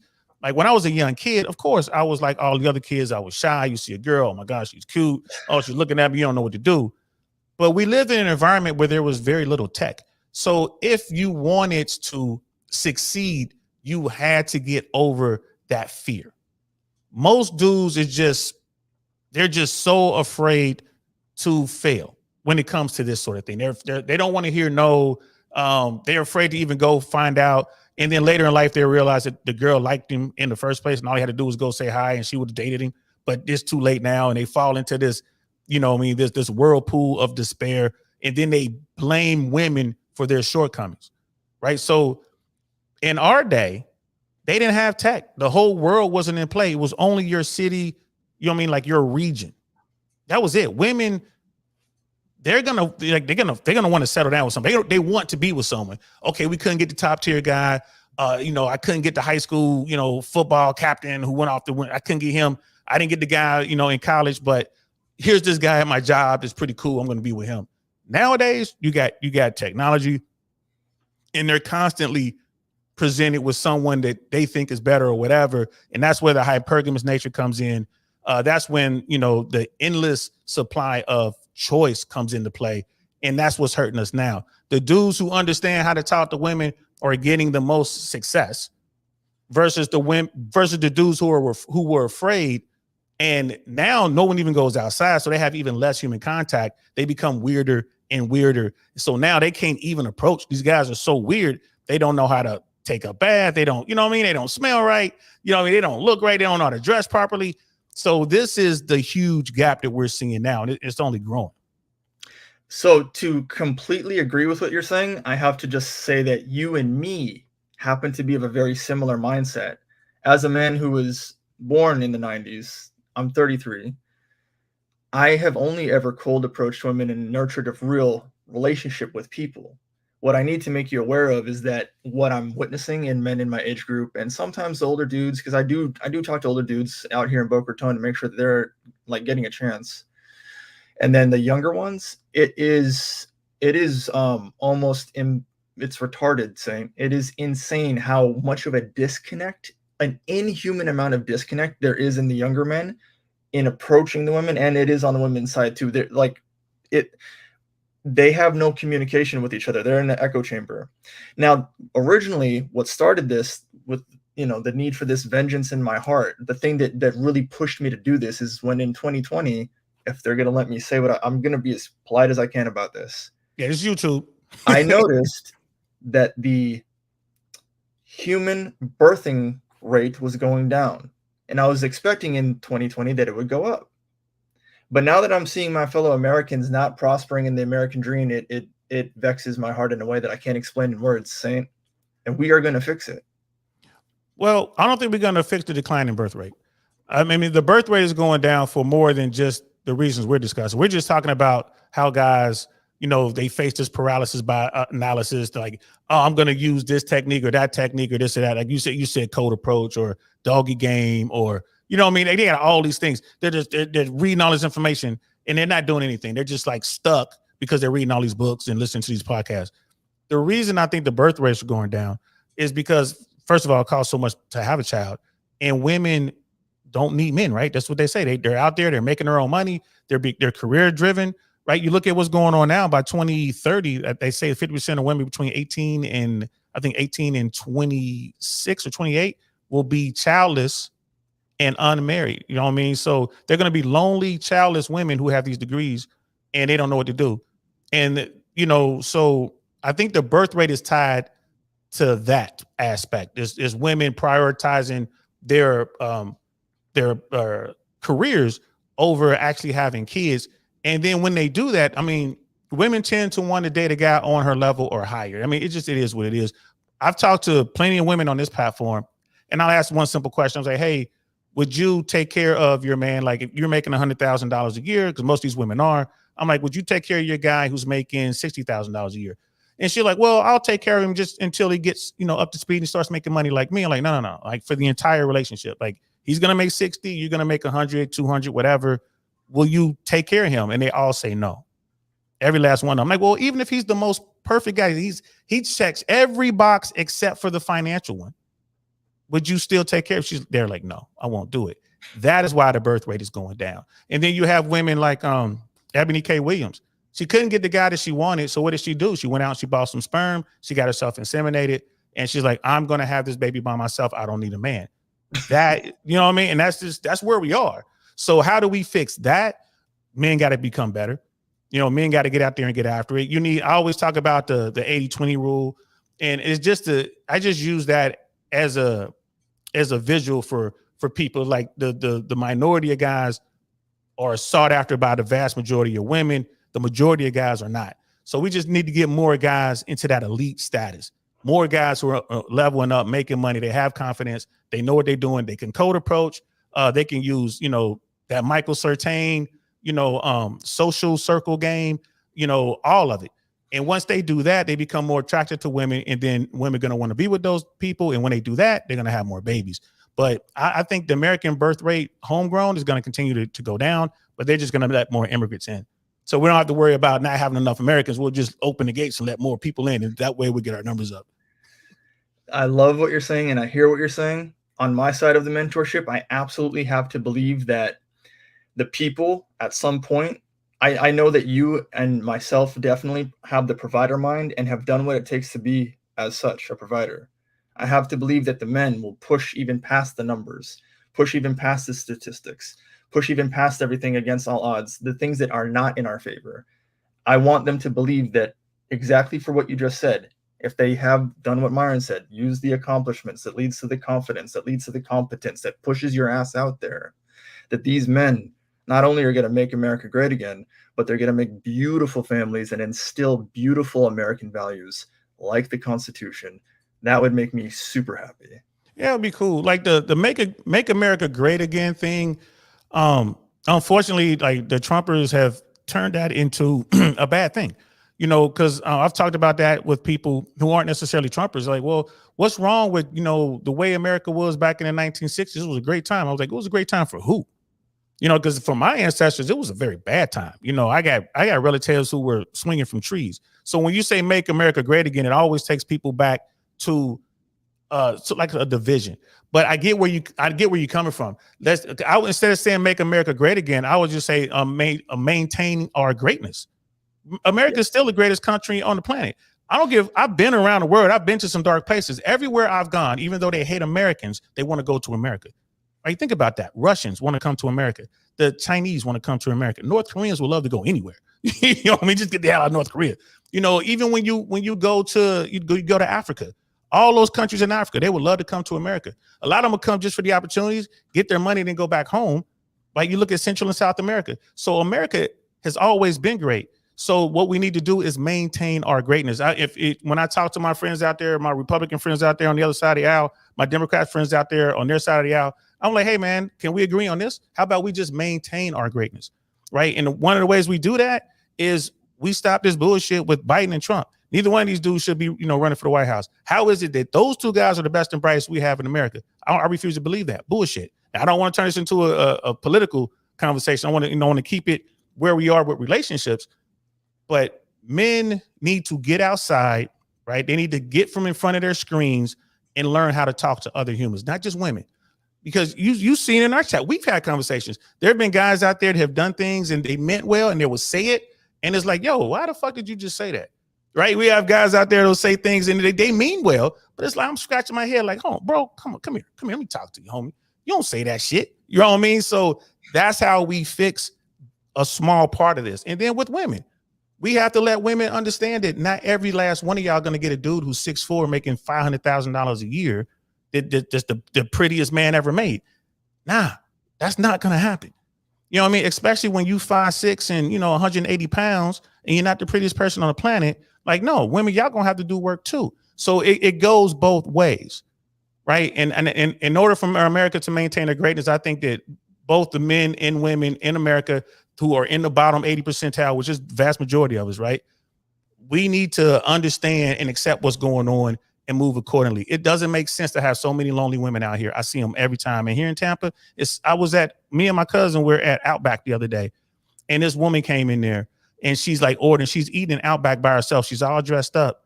And I'm like, either someone stood her up or she got dressed up to come out here and eat by herself. It was sad, bro. She wasn't an attractive woman, right? She seemed pleasant enough, but it was sad to see that, like, damn.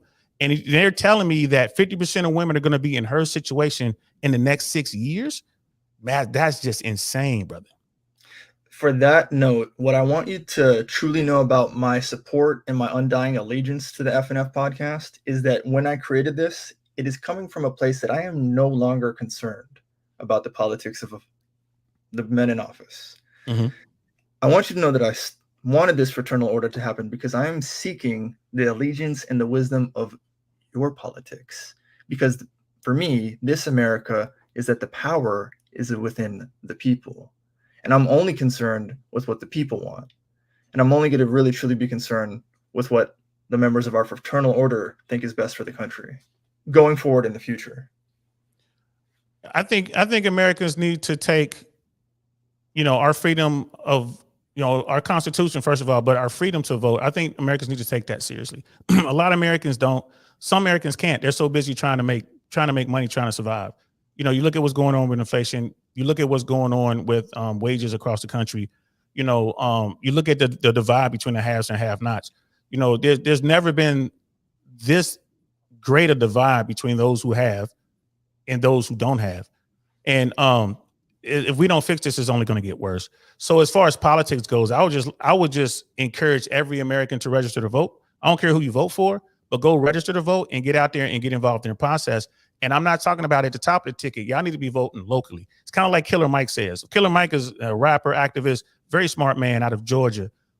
You need to be voting on who's running your school board. You need to be voting on your mayor. You need to be voting on your state representatives. You need to be voting on your governor. That's what you should at least do. Don't worry about who the president is. Don't worry about who you send into Congress necessarily. Don't worry about who you send into the Senate, right? There's time for that later. But if we can get more Americans to buy into America, right, and just quit being lazy or just not caring, they're too busy with, looking at their likes on TikTok. If we can buy into America, then I think what you're talking about will come around. But men also, I mean, there's no silver bullet. There's no one fix. And that's what everyone's looking for. They're just looking for that one fix. It's not just one. And like brother 509 Trucker was saying, he's asking, like, do you think a lot of fights start because the men don't have the patience to deal with a female shit test? Yeah, but here's the thing. As a guy, you want women to stop giving shit tests? You got to be the guy that doesn't accept it. And I have guys hit me up all the time. Hey, this girl stood me up and I sent her this email or I sent her this text message. I gave her a piece of my mind. See, how do you handle those things? Like if a woman stands me up, she'll never hear from me again. If you don't want to deal with the shit test, be the shit. Number one. Yeah. Number two, the majority of the things that we were just talking about, I think that I could only speak with you in a off of YouTube conversation, because I think that you are a very deep person and I'm a very deep person, and we know the next levels of where this conversation would go in a hypothetical situation. And I am approaching this with a 10-year mentality. I mean, like 2024 to 2034. How many men can be developed in 10 years? How many men can be developed by the time I'm your age in 20 years? And that is the structure I am looking to implore in each and every one of these gentlemen on a one-on-one basis scenario. And I call that enterprising. Take myself, the best that I can as a mentor, copy it into the next person so the best versions of them can come out, and then implore great values. You know what? We're going to leave it there as far as this conversation. But what we're going to do is, bro, we're going to do a show. I'm going to have a show just with you. So you're going to send me the bullet points of the topics that you want to talk about. We're going to do a show just for you. Right. And we're going to talk about this dynamic. Only thing I ask, get a couple of girls, a couple females, smart ones now. It's like, sharp women to also be on the show. So we can send them the link so we can have a conversation, 2 men, 2 women. We can have the conversation. So it's just not 2 dudes screaming into the void. I definitely want to hear a female's standpoint and point of view on this, because you bring up some good things. And I'm like, I'm listening to it. I'm like, you know what? We need to do our own show on this. We need to do our own show. We do. I talk to Icy on a regular basis. Do you think that would be good for the image that we're presenting? I could start with her and then, of course, anyone else. Yeah, you can get Icy and get Icy, because Icy's a good person to talk to, because she's a real hustler. She's deep. She's a real hustler. She's very passionate, and I have a lot of respect for Icy. That's my people. You know what I mean? I like Icy. And try, and if you can, because I know you know a lot of people, get someone from corporate America or someone who's recently out of college. That would be the other female. I'll look for it. Right. And then once you have that sorted, and you know what it is, it's going to be, Icy's going to give you a time and date. Once she commits, we ain't worried about that, but the other one might be tough. You tell me you got everybody, we'll do the thumbnail, we'll put it out there, and we'll have that conversation, bro, because there may be some things that we are overlooking as men, and there's certainly some things that they're overlooking as women, and we might be able to actually, drill down on that and actually come up with some good solutions. So yeah, man, let's do that, bro. I'm glad you popped up, man. Thank you. Thank you for coming up. I grabbed a video clip from you earlier talking. I'm going to be promoting you. I'm going to be putting this message out there. When this channel or this stream is over, I'll go ahead and try to grab this clip. If they don't take you down, I'll send this clip to Icy and start facilitating everything that we need to talk about, Saint.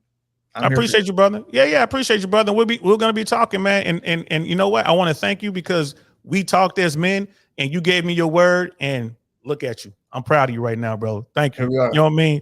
So that's definitely a Don DeMarco for a man keeping his word. Don DeMarco. Brother Chris, we'll be talking to you soon, and let's try to get that show off the ground within the next 2 weeks.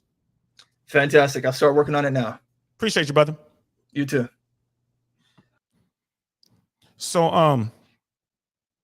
I met that brother right there, brother matchmaker, Chris Matchmaker, through Fresh and Fit, Castle Club, City Groups. Remember how I started the show and I was talking about that network that they're building and they asked me to build it? Myron and Fresh asked me to oversee this, to project manage this. And this is what we're building. This is what we're building. Right? I'm so happy. I'm so proud that this guy's passionate about what he's doing.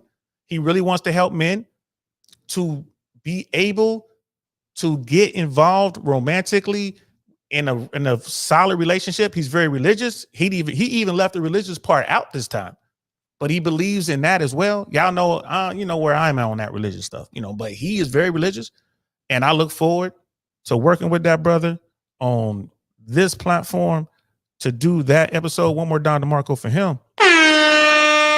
Don DeMarco. Chris is on it. Chris is on it. So, but yeah, brother Trucker, man, you know, that is a thing. There's a lot of men out there who don't know how to deal with the shit test and whatnot. That's definitely a thing. And, you know, this is something that can be easily avoided. Just don't deal with it. Women adjust fast, right? Women adjust really fast to a situation. If something they're doing is not working, they will stop doing it. Unlike men. Men will just like, the stove is hot. They keep touching it. Ow, ow, ow. A woman, she burned herself one time. Ooh, don't touch that. Right? They'll change immediately. So if men stop dealing with the nonsense, women will stop doing whatever that action is. Look at what happened at the BET Music Awards. It seems that women, black women in particular, have finally had enough. They're like, you guys are doing a horrible job representing us. You know, the Sexy Reds of the world, the Ice Spices of the world. And by the way, Ice Spices she lost that baby fat. Little shorty looking thick. But I digress. They're showing off their bodies. They're being so loose. Everything is see-through. Right? And black women are like, wait a minute. This is a bad look. And black women are starting to say no. And black men have been saying no. Right? A lot of women will do, like, they'll wear these clothing and, you know, they'll sexualize themselves to get attention, but the kind of attention that they're getting is not what they want. I have a teenage daughter. My daughter is beautiful and she wears hoodies and baggy shorts. And I'm always so happy that that's what she's wearing. Like that's it. She's not trying to show off her body, and trust me, she has one, because, you know, her daddy makes pretty babies. My daughter is very, very attractive. But guess what? She ain't looking for validation out there. She ain't looking for some man to love her because her dad loves her. How does she know? Her dad tells her every chance he gets, right? Her dad is right there telling her the truth, telling her how the world really is, not how the world should be. So when I'm giving my daughter game, so when dudes come up to her with that little game, it don't work on her. She already see it coming. Like, nah, now the day is going to come when my daughter's going to meet some knucklehead little boy and, you know, she going to get her heart broken probably. I told her that too. Be careful.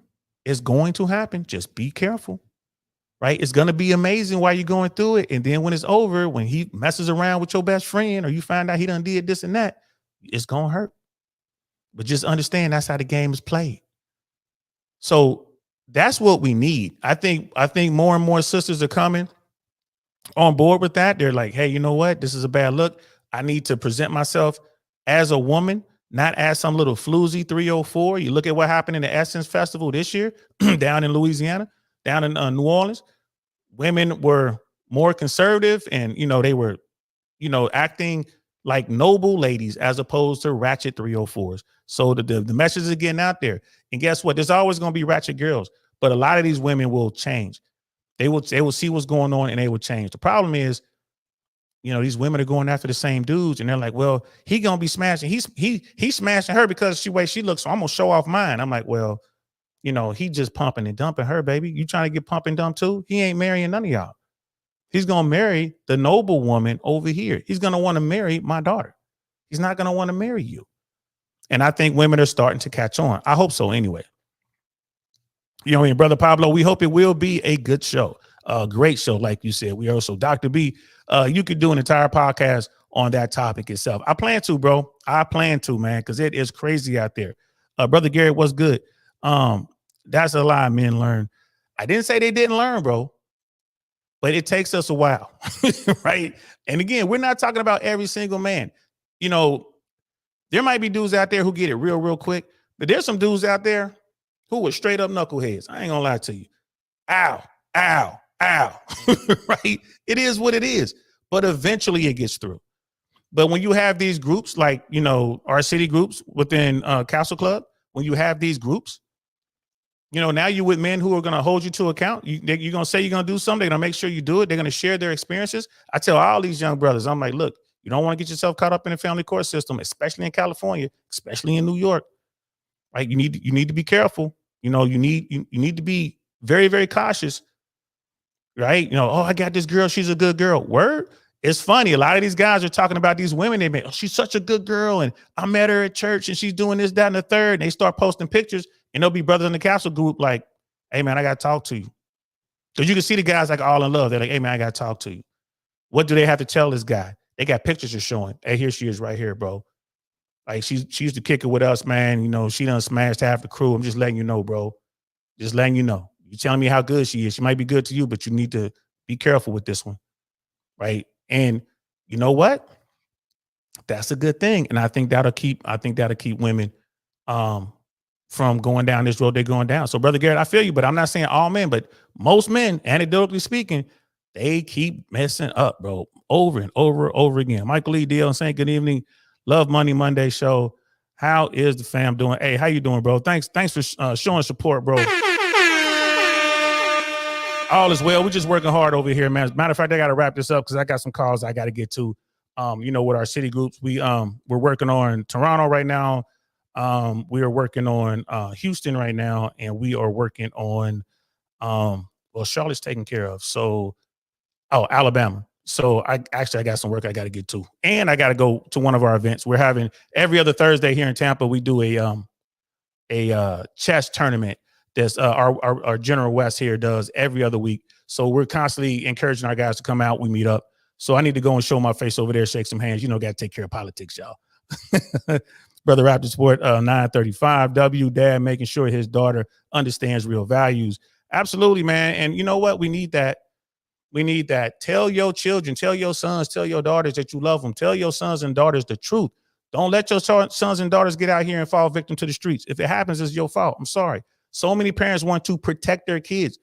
The best way, in my opinion, to protect your kids is to game them up. This is what's going on out there. My daughter has made some big mistakes. And I had to sit down and tell her. I had to sit down and tell my child the difference between a misdemeanor and a felony. Like, this is what's going on. If you do this, they can come take you away and lock you up. They can take you from me. There's nothing I could do. Now my daughter knows what a misdemeanor and a felony is.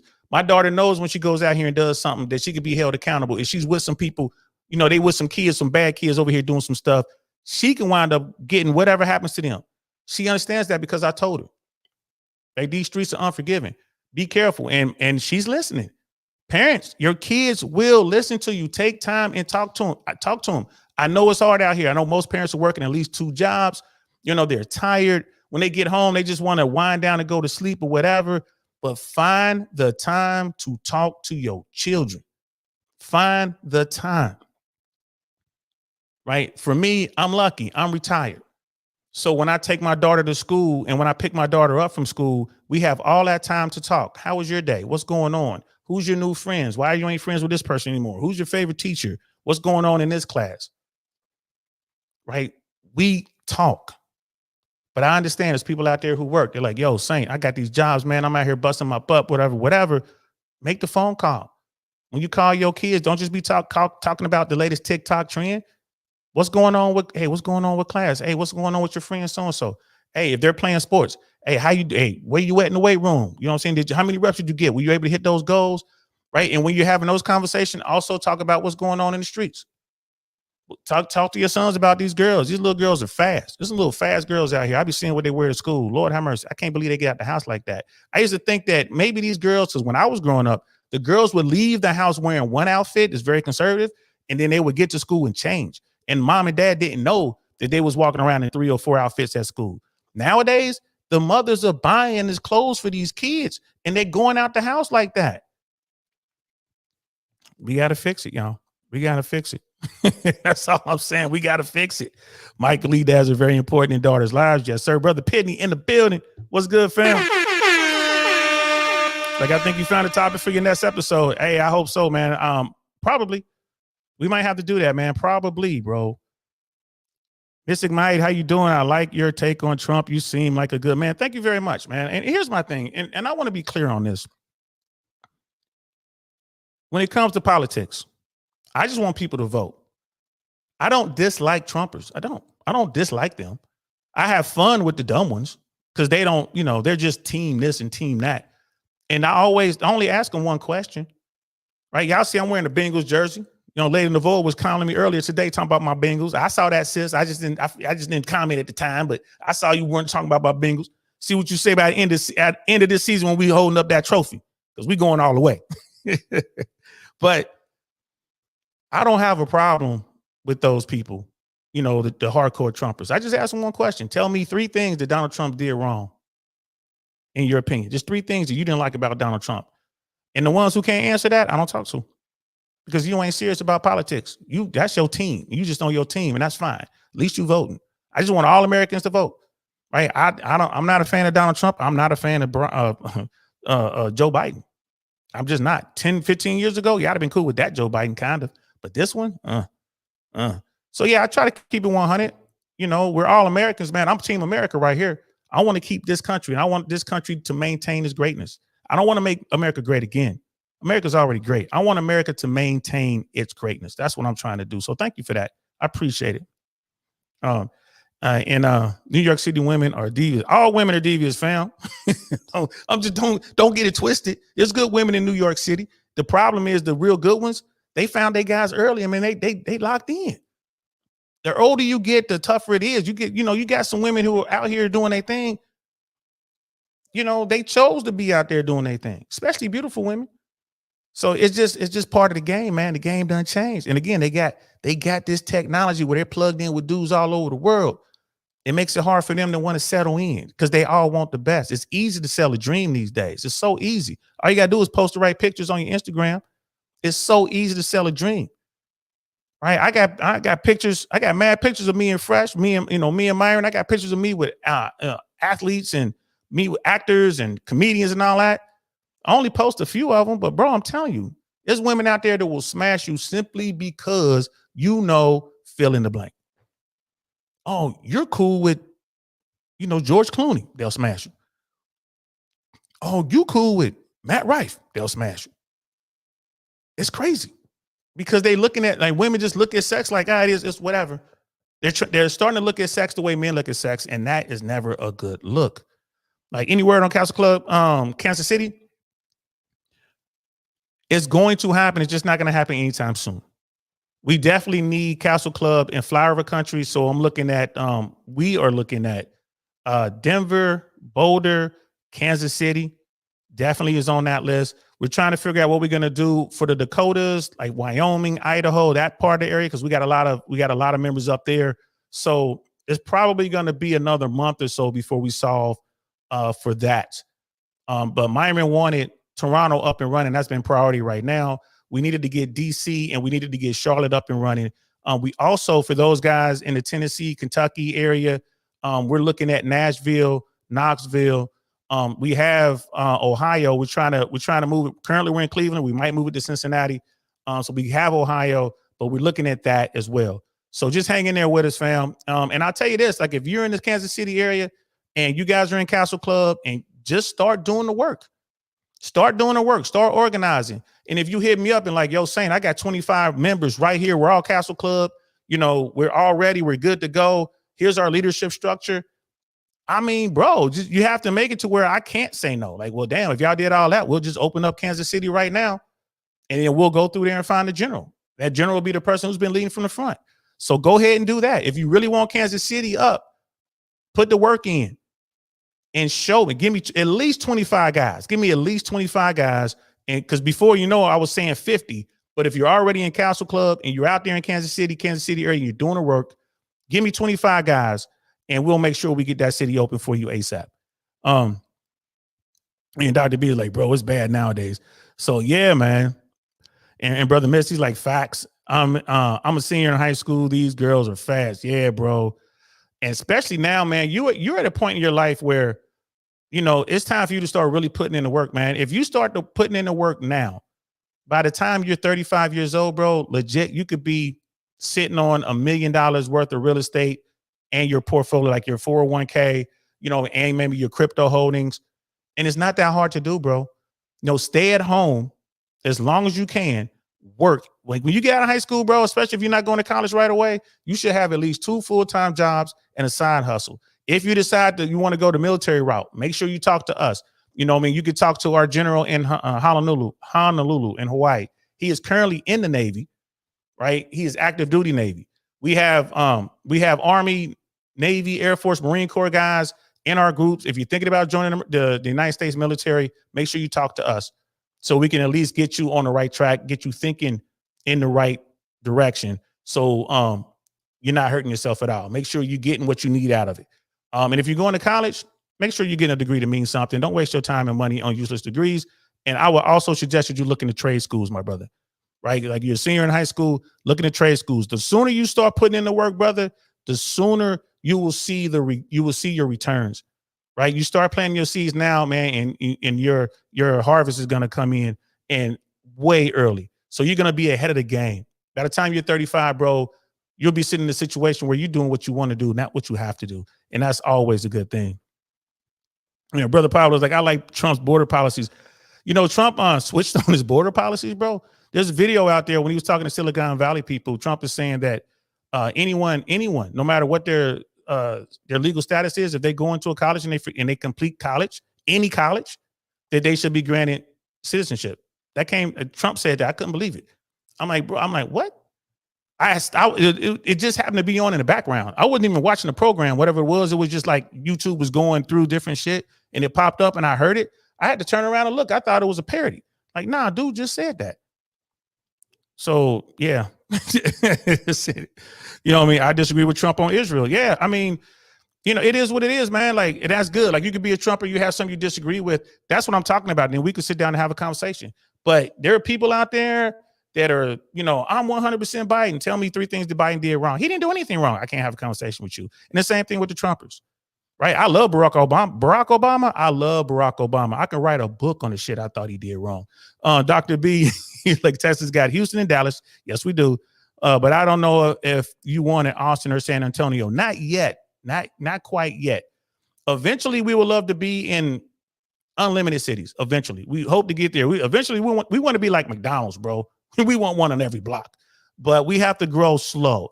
So we're not looking at Austin and San Antonio yet. We're happy with Houston and Dallas. There's a couple things we got to do in Houston right now to get Houston back up to 100%. But we're happy with Houston and Dallas for now.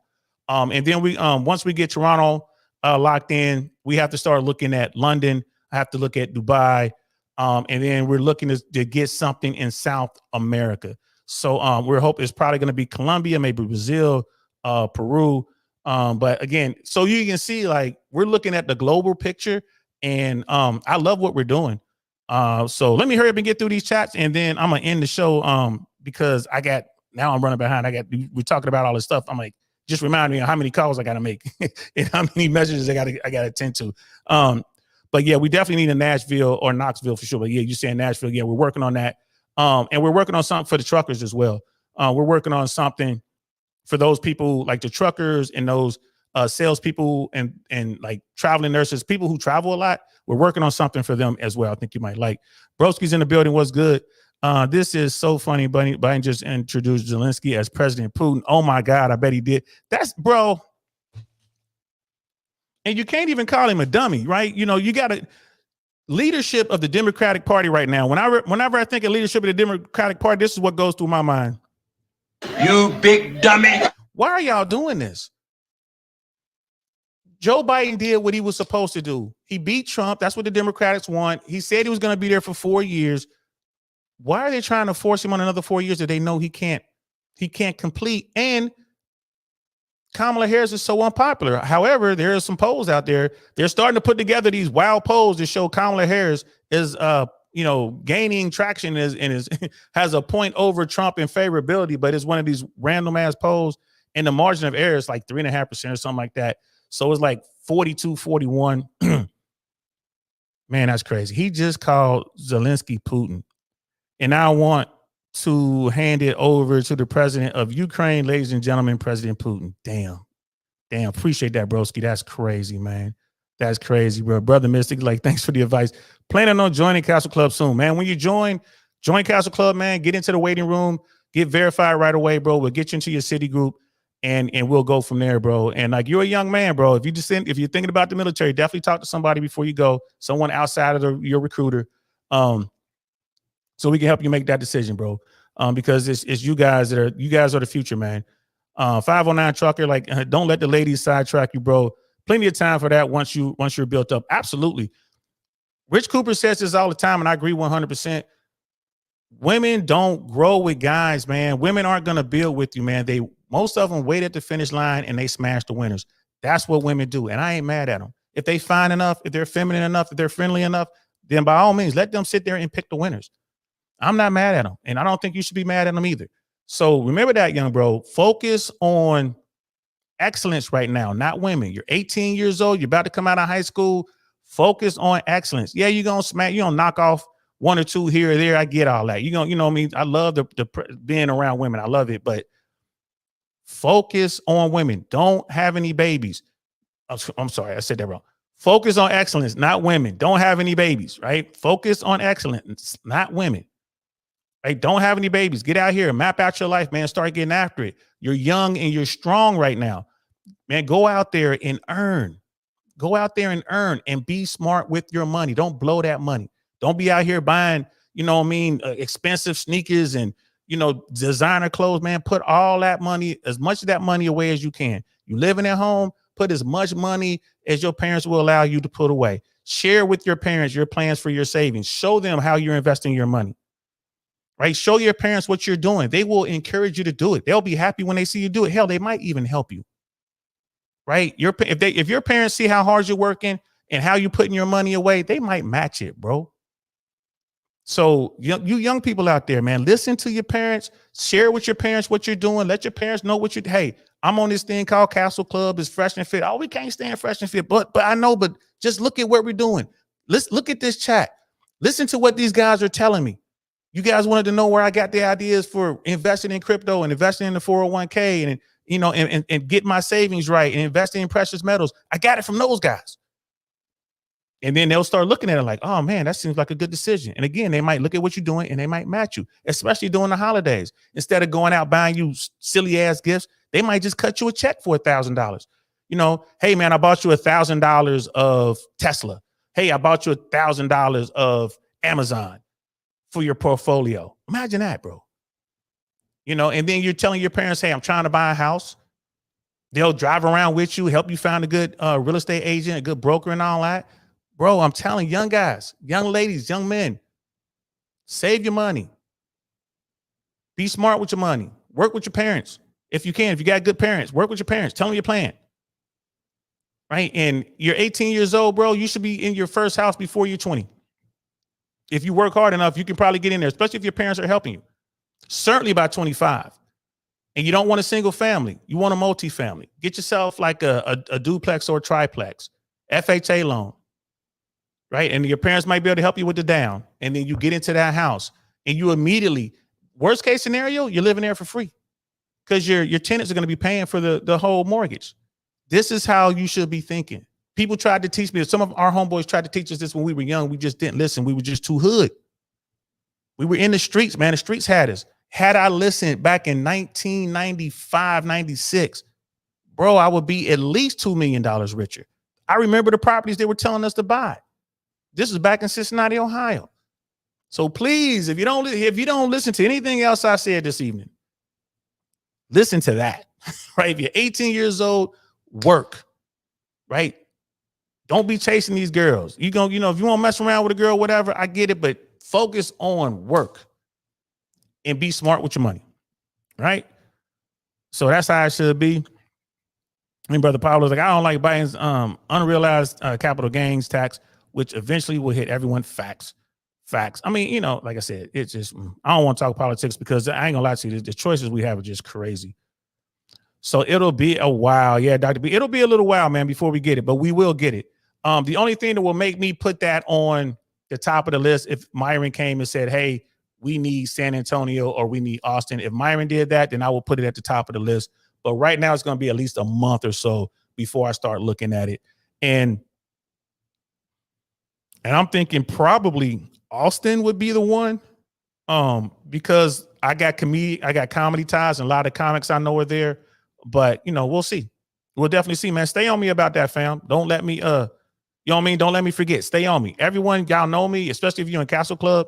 Stay on me. If I say something, hold me to it. Like, hey, old Saint, you said this. And I'm like, okay, let me get that done. So it'll definitely be a while. Brother IRS is like, facts. Men need to embrace a minimalist lifestyle in the beginning to be able to secure their future. Facts, bro. When you get my age, if you do what I'm saying at 18, if you start doing this stuff now, by the time you're my age, by the time you're in your 50s, bro, you're doing what you want to do. And that is a great feeling. That is a great feeling. That was from Brother IRS. So I'm going to leave it there, guys. Thanks for rocking out with me, man. I appreciate each and every one of you. I will be doing at least one live per week. I will be doing, like I'll be uploading little shorts or whatever, but I'm going to be doing one live per week, at least. And then when school starts up again, I'll be back to my normal routine, my normal regimen. Thank you so much for all the love and all the support, guys. I really, really, really, truly, from the bottom of my heart, I really appreciate y'all, man. It makes me so happy, man. So with that, I'm going to leave you guys. Thanks for rocking out with me. I'm DL Saint. This is I Really Want to Know podcast. Shout out to each and every one of y'all. Peace. Nothing like I've ever seen. It's just a thing of beauty.